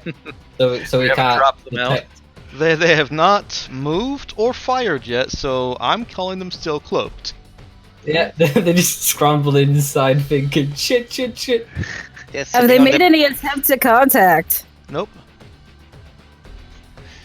It would be hilarious if that's what they tried to surrender, but the comm system is crashed. Call them, tell them we're done. I can't. Alright, they're unable to fight, and they do not seem to be moving. This combat is over. That sounds about right. Where's my music? Technically, we might want to take out the drive so they can't run, and then give them our demands. You can fire at them at will. I think it's one of them. It's just, yeah. Just think of what we could salvage from the drive free, though. Parts! Same thing. Yeah, but if we disable the drive, that we can still salvage for. Yep.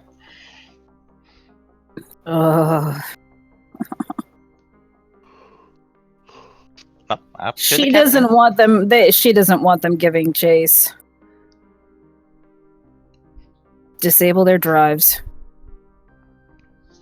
Okay. Is there a way to tow a ship through space? Take, Do we have a hitch? take special mounting. Well, we got a tow hitch on this thing. Get some cables out. I think if we just like maybe go up behind it and just like nudge it and then just send it off in a direction. You mean like somebody tried to do with you? Essentially. Alright, so you're trying to disable their drive. Eileen will need to roll against them 3 more times. And they are already damaged. This could destroy the ship. You can't see. You can't pull your punches with a ship-to-ship weapon. You cannot. I only shoot them a little. I mean, technically, by a targeted attack is pulling your punches. Mm-hmm. Because it's doing half damage. Uh-huh. Yeah. But that half damage could still finish them off. I mean, it just talks them out. We can still Just salvage one them there. after. Yeah. It's not like they spectacularly explode unless we do something terrible. I think that's for the GM to decide. Yes, I know. Hopefully, they don't spectacularly explode. If they do, then just think of all the free stuff. Cap Wait, gets on the actually, I comms. think it's a race against time. Before they explode, you have to stabilize them essentially. Great, I get another ship to fix. So is Eileen firing on the drive? We're out of combat, right? You're out of combat, yeah. I was gonna say, I think Technically, Cap's yeah. getting on that. I mean- Cap Technically. calls over to the other ship. There is no response.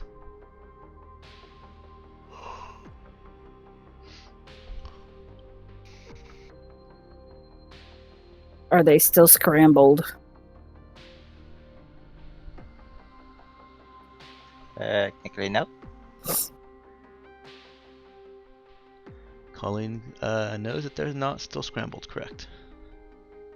Can we check for life signs?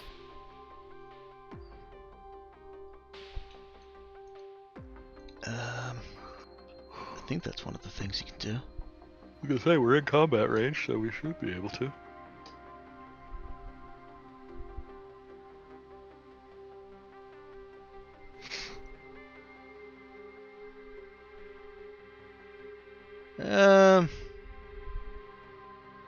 Have I let you guys scan for life signs before?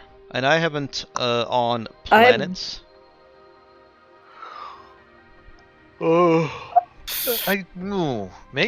Maybe not. Have we ever? I think we feel like we might have asked this before, and you Yes, said no because you You can't. can't penetrate the hull. That's right. Yeah, and That's it's why. a vast distance as well in it. Yeah.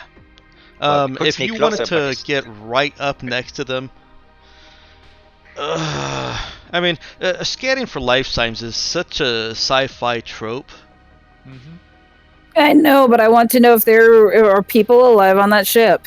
Right. I think I need to make an exception for it, but it's one of those you have to get right up at the nose of the ship to where you can see it outside the window and even make out maybe some details.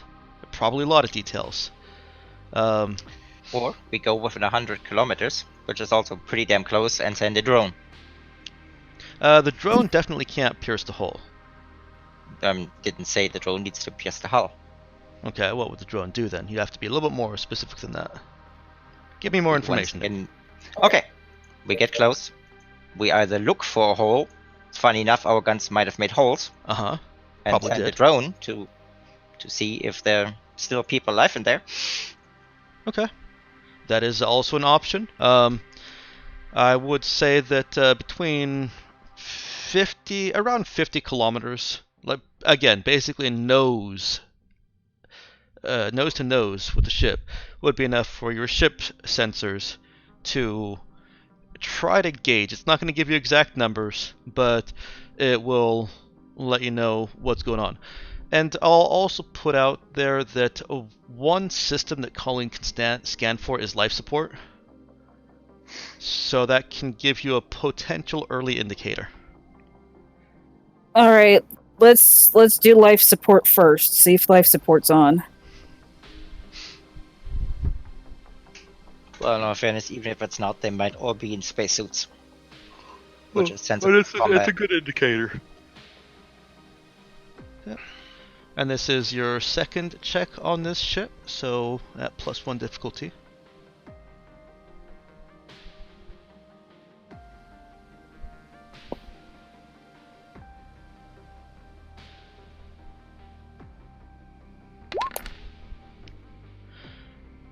Life support systems are not online.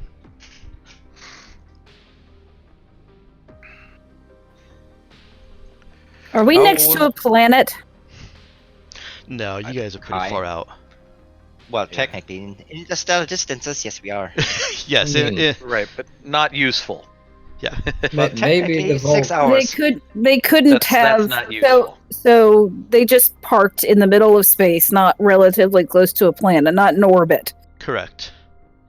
So they could not have taken a shuttle. I believe That- if they had the drop pods fitting, they would be able to jettison themselves out. But we would have seen that, I don't know. probably. I don't know. What if maybe, seeing as they've got hull breaches and whatnot, and they've all got vac suits on, instead of wasting oxygen, they've just turned off life support. And also to help reduce the power usage to be diverted elsewhere. That's what I would do. That makes boarding a bitch. Oh, can all just put on vac suits? Yes, but then you're still up in boarding combat where if your suit gets damaged, you're dead. Mm-hmm. I mean, they've got the same True. disadvantage if they're alive.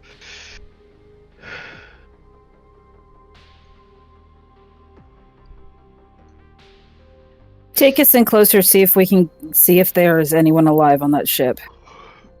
Ship of Okay. idiots What, is we sent the continuing to fly drone? away. Hmm? The ship of idiots is continuing to fly towards the edge of the system. That's fine. Let him get away. Rock on. I mean, let me send the drone, Captain. It'll. Do it. What's the harm in Animal. it? Is your drone space worthy? I thought it wasn't. Well, at this distance, it's still fine. I mean, it's not great. Yeah, 'cause I think Dex gave you one at the very beginning, and he didn't realise that it'd be a Shadow Hawk or whatever it is. Yeah. So I think he said it is a Shadow Hawk. I said you could spend the time to upgrade it, and I think Nick said no thanks. A Void Hawk. Voidhawk, yeah. That was for the Voidhawk drones, where you said you can upgrade them to work in. Since we basically didn't do Voidhawks, but improvised shit. Which Yeah, that was for the well, bomb that's ones. Space worthy, they're just not as dedicated as the Voidhawks, I believe. Did we I'll figure move out closer. that drones don't work out of line of sight, or is that something? That's No, only with they- active QACM. Gotcha.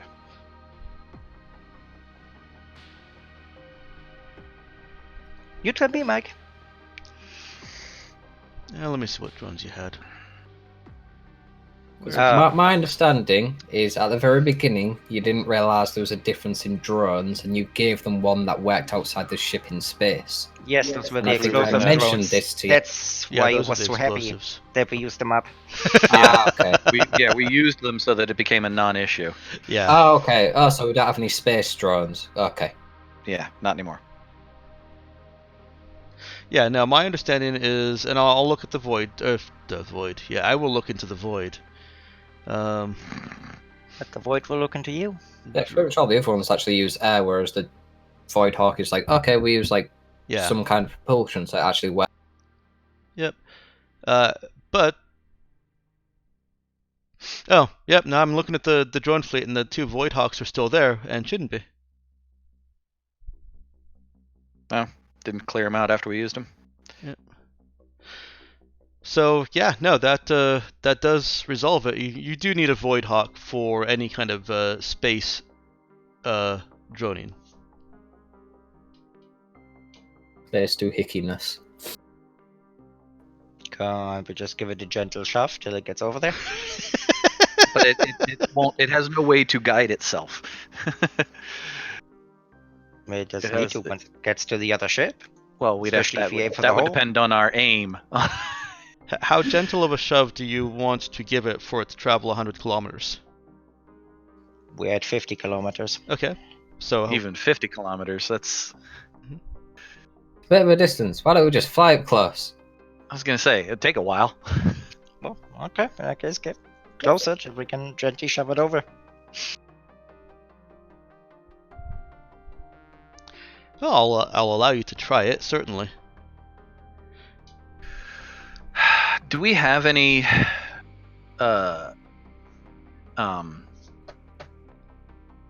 exo capable spacesuits that have guidance? XO? What's that?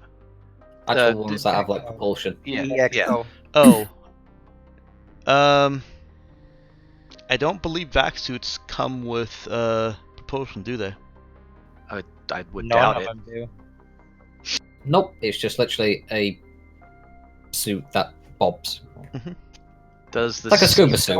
does the Boarding system tube fittings. have space suits that are guidable in space? I think that's Nope. all under the power armor stuff. Yeah, power armor, or basically that's why it's important to have like the boarding tube fitting, because otherwise it specifically notes, yeah, you kind of have to manually do it Yeah. to hop over to the other ship. Seems like a funky oversight. Yeah. Not an oversight. You don't think so? Well, I mean, it's a decision because I mean, our current spacesuits that they're up in space with right now have minor guidance rockets, little backpacks, but well, not Eh. rockets. Expel. There's a project for you. There you go. So no, right now you do not have any guided or anything that has propulsion. If you want to travel from one ship to the other without a shuttle, you have to do what Hugo did. Mm-hmm. Or grab a fire extinguisher. Yeah. So now we're Wally.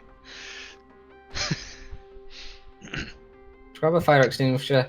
Sorted. Okay. So if you're getting within 50 kilometers anyways, the ship still hasn't moved as you're navigating up to it. You can see that despite being a Corvette, it of course has a fairly unique design. It almost looks like it's designed for atmospheric flight in the way it's shaped. But Hugo can see the differences that no, this wouldn't by itself indicate any kind of atmospheric flight capability. The wings just aren't right. This is meant for hunting people, not for landing on planets. It is angular and pointy.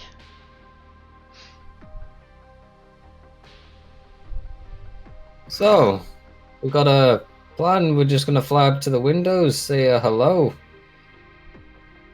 Well, we You could still send getting nothing Nemo. on comm? And you still have not heard a response. Do you keep trying? Cap will try again. There is no response.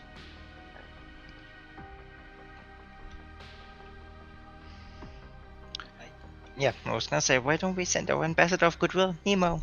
He doesn't need atmosphere. Yeah, that's true. They got a hole blown in the side. He can just walk in. You could take a rope over.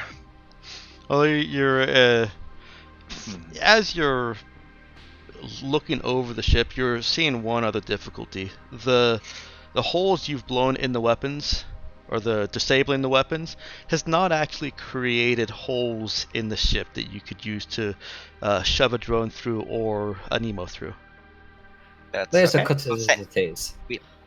In that case, we'll do it like Clue. Well, it's Nemo with the laser on the other ship. We do have that mining laser to drill holes into ship hulls. Mhm. We've done it to ours. And he Now the still does problem- need oxygen. Now here's the question though. What took out their life support? I guess would probably just be they've powered it down since they were getting annihilated. That seems kind of crazy.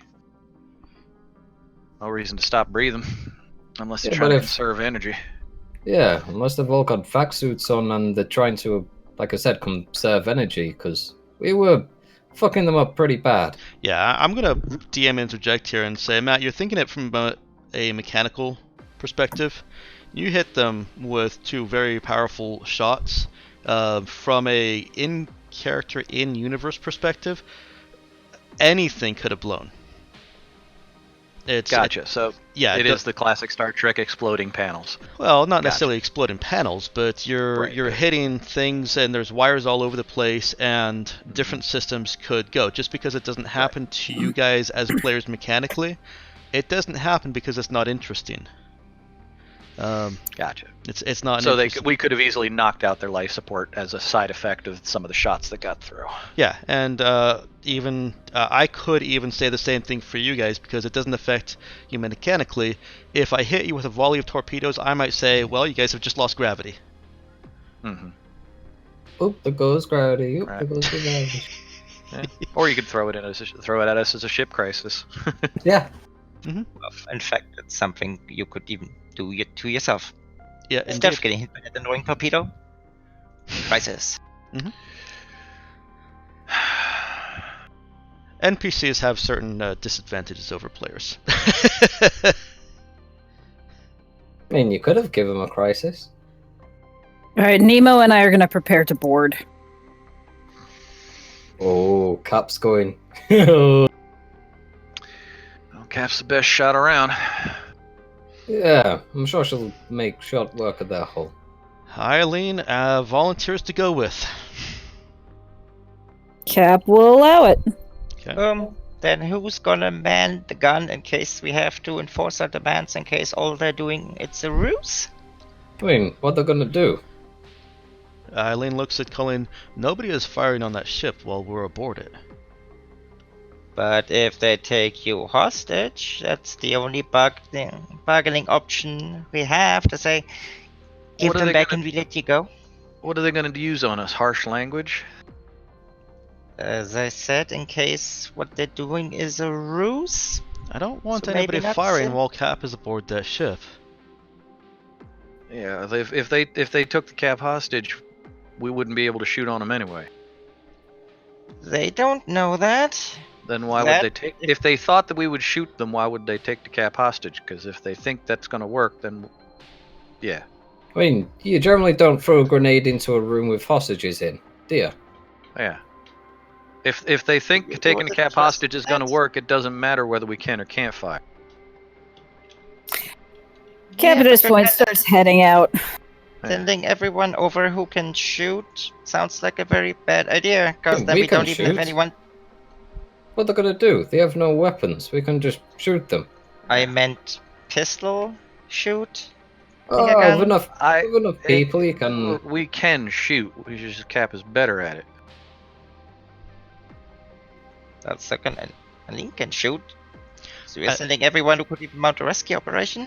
No, we're sending the best combat people into a combat situation. That's how Eileen it works. prepares to go.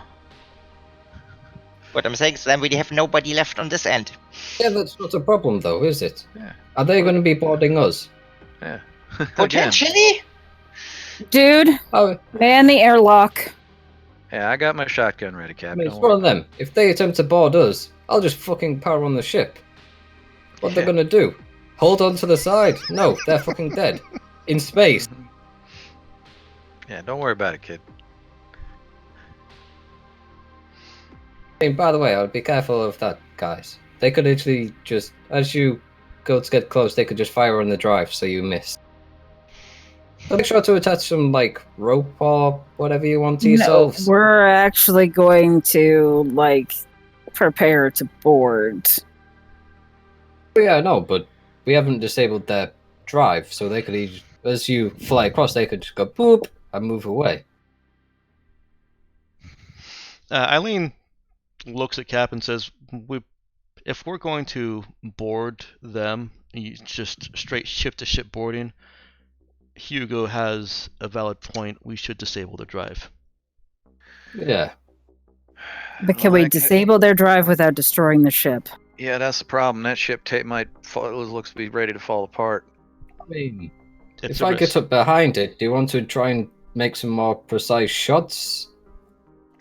I can maneuver us behind it, so that way it's the only thing you'll be able to hit, and you could maybe go for like glancing blows on it to even reduce the damage even more. This is They haven't all even, in character they haven't even bullshit. tried to run. No, I wonder if that's because they've been fucked and now they've realized they have no weapons, so they'd just die if they ran.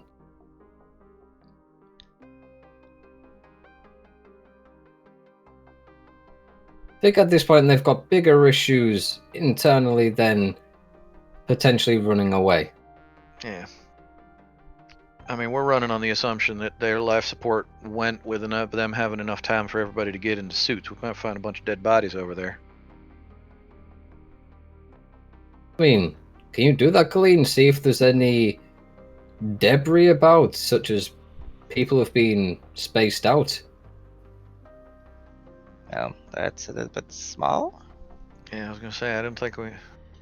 I don't know. I mean, I can fly close and see what we see. You We're guys gonna are have to already fly. within 50 kilometers. You can check for life signs at this point.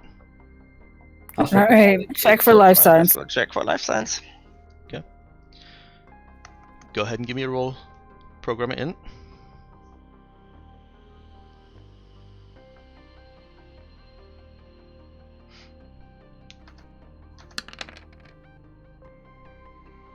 You do not find any signs of life. They had a ship crisis that they did not roll high enough on. Well, we don't know what kind of life form they were to begin with. Yeah. It's one of them. We could also just... There might be a coating over the ship. Well, mean, survey. Scanner they're strong survey enough says they're all dead. I mean, wait, can we actually see the ship, or is it still invisible? No, it's within about well, you're within 50 kilometers. You can see the speck of it with some zooming cameras. You can see the ship. You were able to see that there's no real hole into the ship from the damage you caused to the guns. And I mean, I'll also say that if there were some kind of deflecting thing, I think that the data would show inconclusive as opposed to there are no signs of life. I think Colleen would pick out that something is preventing it. And I'd like okay. to think that Mike's invisibility thing on the ship is not like literal actual invisibility, but Oh, no, sensor I'll- invisibility. Like, I think I if was I thinking feel more like just like a coating. right, I feel like if we had actually been able to get physically close enough to the ship, they would have been able to see them. Oh yeah, no, because I knew they couldn't go. Well, who We don't know. knows? Yes, I was going to say Who he's knows? invented this, I mean, it's possible. but it would It'd make just more be sense for it reflecting to darkness. be completely sensor stuff and the ship to not to still just be there. It's just at the distances you work at. No, you Yeah. wouldn't see the ship. So yeah, But, I just moved that's the me ship projecting. closer. Moving ship closer so we can actually get a proper visual, because we need to be closer anyway. I was going to say we got to Ball. get closer for them to. Mm-hmm.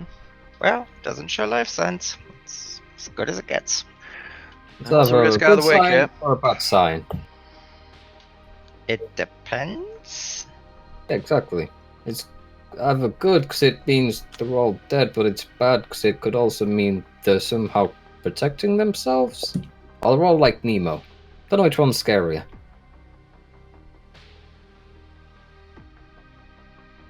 Well, we've done everything we can to get the odds in our favor.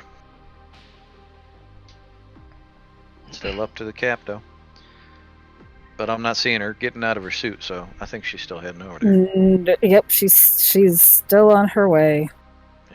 Eileen is still paused at the bridge, and she asks Cap for final confirmation of below the drive or not. Because if you go and they just boop the drive, even though there's nobody technically inside, then you're just going to be floating. In which case we pick him up. A little harder than it sounds. Much easier when you're ship to ship like I was. And we don't even have a fuel scoop to scoop her up in. Cap is not Because fuel. we don't turn her into fuel.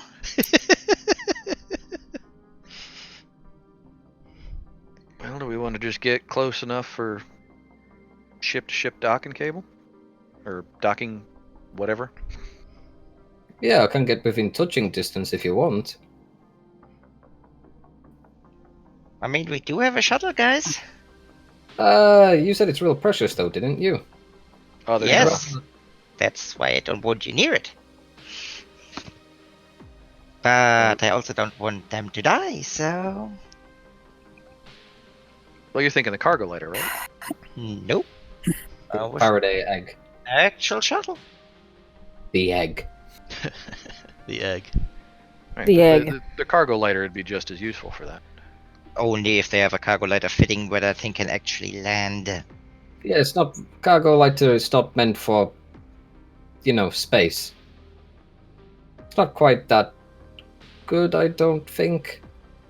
Yeah, I don't think that thing is meant to be basically a weird shuttle.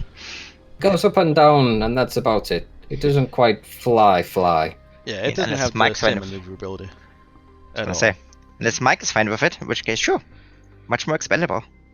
I'm not going to rule it out. I'm not going to say, no, you can't use the cargo lighter in that manner. It's just going to be much more difficult. Oh. Well, let's get nose to nose. Are we using the egg? Is the egg really that much more space worthy? Yes, the egg is a proper shuttle, whereas the cargo lighter is, I guess the cargo lighter is actually supposed, now that I think about it, is actually supposed to be used in substantial gravity. Because, what Ben said is it goes up and down. It's really just going from surface to a ship in orbit. It doesn't go out into space. It does not have the maneuvering thrusters to be able to really do much more than go up and down with a substantial gravity well beneath it. Yeah, it's actually just a shipping container with little engines I was going to on say, it. yeah, I'm looking at it. The cargo lighter isn't a ship, it's a thing. Yeah. Yeah, it's literally a shipping crate, Mm-hmm. but with little engines on it to go up and down. And we've always given it a little tiny cab in front, like a truck. Yeah. Yep. Carry on. Yeah, it's collapsible. Takes So- up no space. I'll take it back. The cargo lighter is not an option. Yeah. So, Okay. the egg, are we gonna get up close and want me to see what's inside? That way, if we're actually almost touching, then if we just attach something to you, then you won't actually fly away. How is that going? Well, apart from that, how is that going to help unless they have windows everywhere for you to look through? Oh no, but I suppose if they see us getting right up next to them, they might put one and one together and realize they're going to board, so they just move the ship. Anyway, let's get close. Yeah, I think Hugo's just gonna move. I feel like we're counting on them not being idiots. Because I mean, if they decide to try moving, we will just shoot them again. And this is all under the assumption that Colleen's data is wrong, that they are actually alive in there. Yeah. Again, it's all worst case scenarios. How about we just get closer and see what happens? Yeah. If the data's right, then yeah, we're done.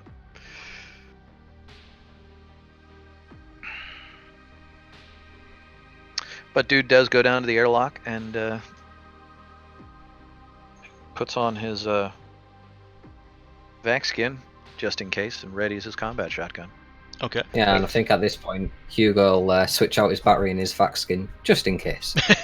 I was just gonna say, who was not wearing their spacesuit when there was space combat about? Apart from our android, who doesn't care. I probably would have still justified in character that dude wouldn't have unless he thought that there was going to be a big problem. Could have bit me on the ass, but yeah. All right. Eileen leaves the bridge and finishes suiting up, joins Cap. But before she does, Colin, that's hey, take Siri with you, just in case, just under your arm. Worst case scenario. All right. We know what's going on. She takes Siri with her. Be safe up here, kid. And she goes. There's nowhere safe in space. If you just calls after her. All right. Now, I've reread a little bit, and they're without the boarding tubes fitting. But laser cutting for half an hour. Yep. And you can't really dock and extend the little tube without the cooperation of the other ship. Otherwise, it's just a tube wriggling in space like a tentacle. Yeah, that's what I meant by if they move, then that's why I want her attached, because they can still technically move if they're alive in there, and just cancel our boarding attempt. Yeah. Okay. So, Eileen... Basically, we have a really long cable attached to us with a way to haul us back. Yep. You're on a fishing line. How close are you getting the ship? Are you getting it within less than a kilometer? I'm getting it close. Okay. I'm getting it Hugo close. Hugo close is fast. I understand Hugo fast. What's Hugo close? Hugo close is when he made the space jump to his friend's ship, e.g., parked next to him. How many meters? Fuck knows. However far Cap wants it. However far the rope goes. I think you can get cables far enough. Yeah, I'll get like within 100 meters. Okay. That's close enough. All right. There's a as Nemo, Cap, and Eileen are standing in the airlock. You're looking out at the stretch of. Hang on.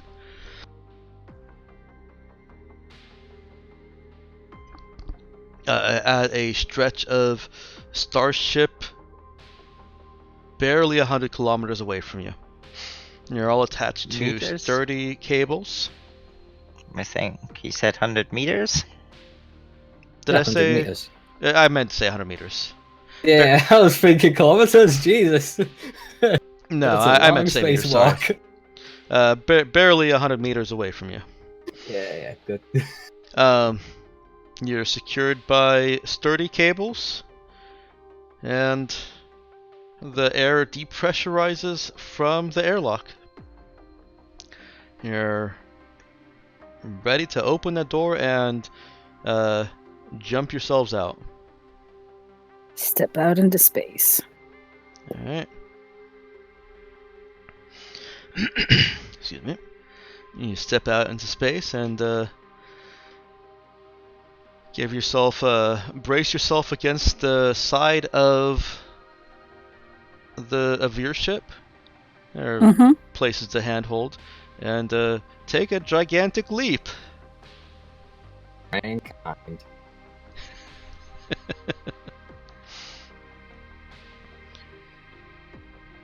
You can't propel yourself so fast that you'll do any damage even on a poor landing on the other ship, and the ship does not move before you reach it.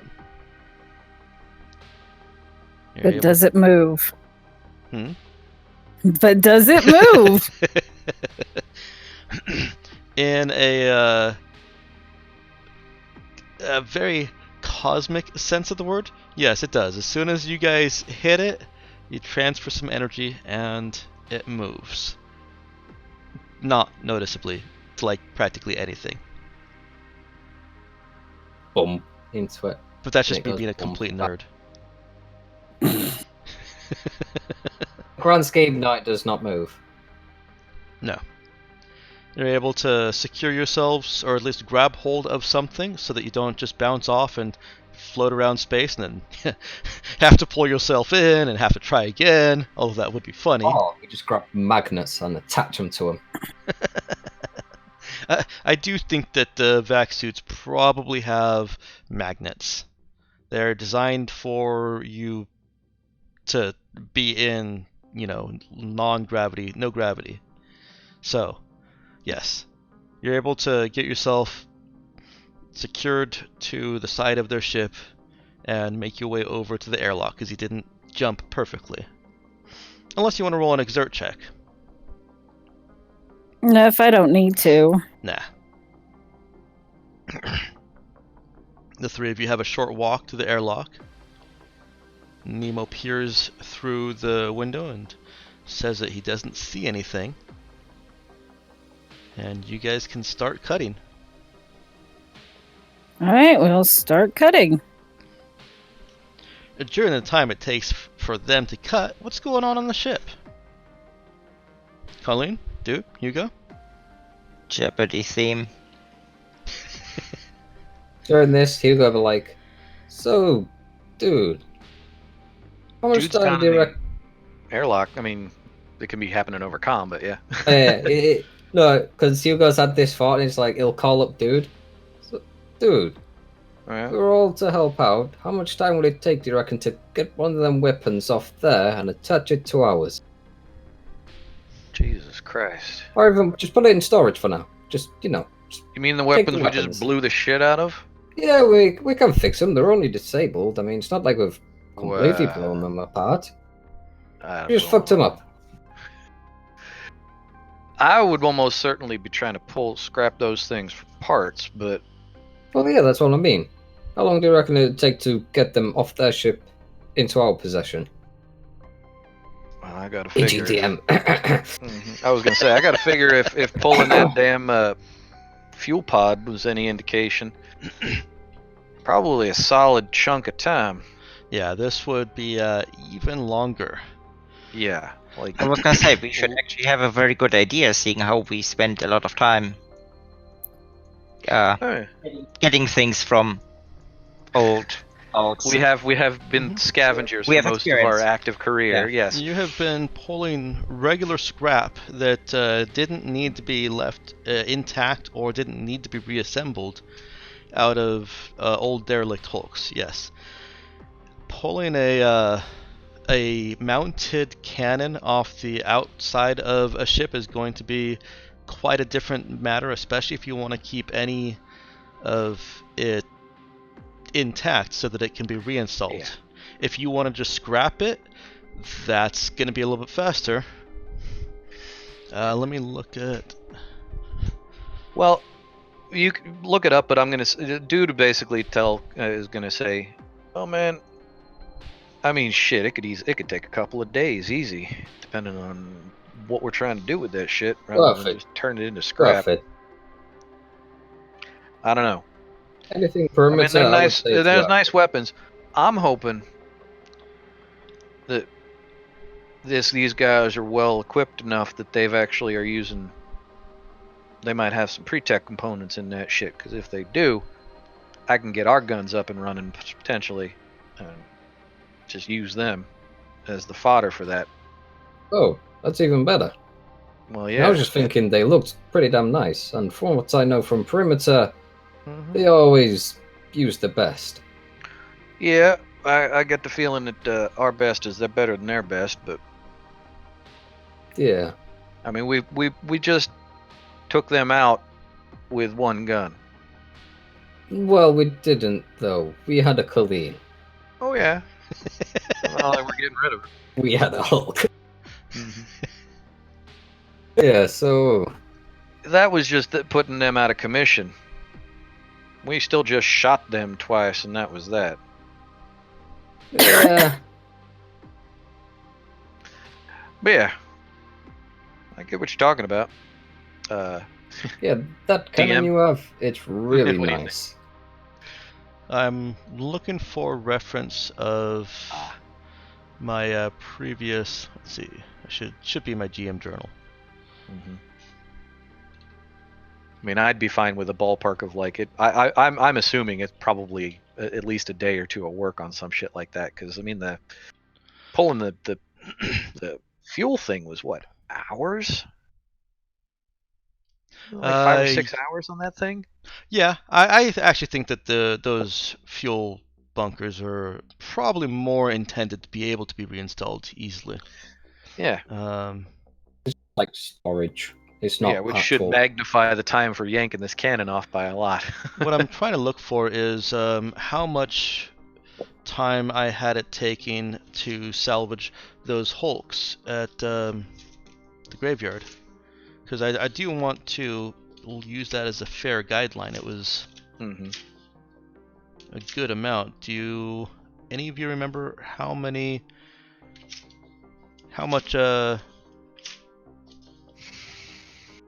per 8-hour session I gave you?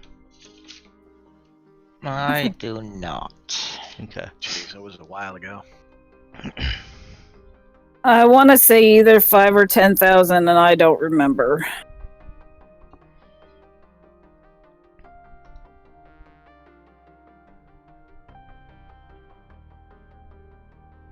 Oh, it is right in front of me. Okay. For salvaging at the graveyard, I had up to 4 competent characters with fixed 1 or above can salvage 20k scrap every 8 hours.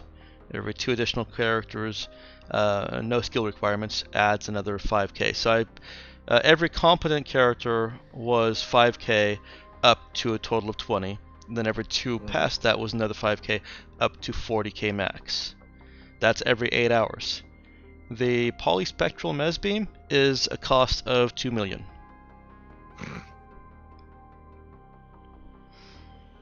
So, But is that just because of the stuff inside it, though? It is just because of the stuff inside of it. But again, if you want anything useful from it, you have to be careful of the stuff inside of it. Yeah, that's a solid guideline for time-based shenanigans. So that basic math would be 58-hour days. I'm not going to say that that's how long it takes, because that's way too long. I will just put it at, if you want to just scrap it, it's about the same amount of time as what you were doing salvaging there. You can get a certain amount of scrap per 8-hour block based on how much competent help and non-competent help you have. If you're trying to get anything intact, then I would probably just say it takes a week and then you get a check. And if you don't make the check, then you're spending more time to try and jigger things out. But for now, let's just say that dude thinks it could take upwards of a week to try and get that polyspectral mesbeam off the ship and reinstallable, or it could take up to a week just to try and get the most vital components out of it without destroying them, because pre-tech components have proved to be fragile, except for those that were designed not to be. Right. So from what you're saying, it sounds like it'd be a good idea. I mean, we aren't in a rush anywhere, are we? Well, I don't know. That depends on Cap. Depends on what she finds over there too. And I mean, it could certainly. take note of the wording. I do mean up to a week. So it's not to say that it will take a week to find a pre-tech component in there. And Nick is absolutely right. Those things are TL5. So it's I mean, perfectly a week reasonable. to get some pretext so Hugo can finally get Drive 2. Hell yeah, it's worth it for him. That, or he has to go into a boxing match with Eileen to see if he drive upgrades or gun upgrades. Right. For a very Or quick it's ruling, Cap's decision, and Mhm. for a very quick ruling, I'll basically say it'll come down to a random roll and a fixed skill check every day. Alright, we can do this, we can do this. They were like, whoa. Hugo just Well- looks at the machinery. I can't do this. Of course he can. He's got fix. Well, but why are you shit talking Hugo like that? He's got fix +1. Of course, she's seen the machine he's building. Hey, He's building it, and it works. if it's stupid and it works, it ain't stupid. Mm-hmm. Yeah, so Hugo's gonna be like, so we'll put this to Cap if she gets back. Let's see how they get on. As a GM, I will tell you that I'm going to end the session before they actually get in, so that's why I turned to those on the ship for RP.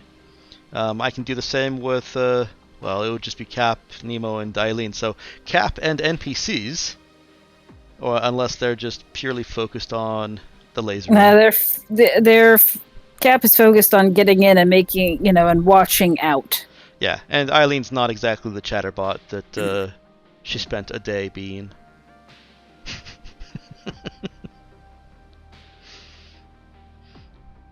When she was controlled by that other player. I don't think she stopped talking, did she? Not much, no. So, is there any other chatter on the ship? No, Colleen is focused on the sensors and the drone. Okay. Basically monitoring both ends. Okay. Yep. Alright, well then we'll call it an early end today.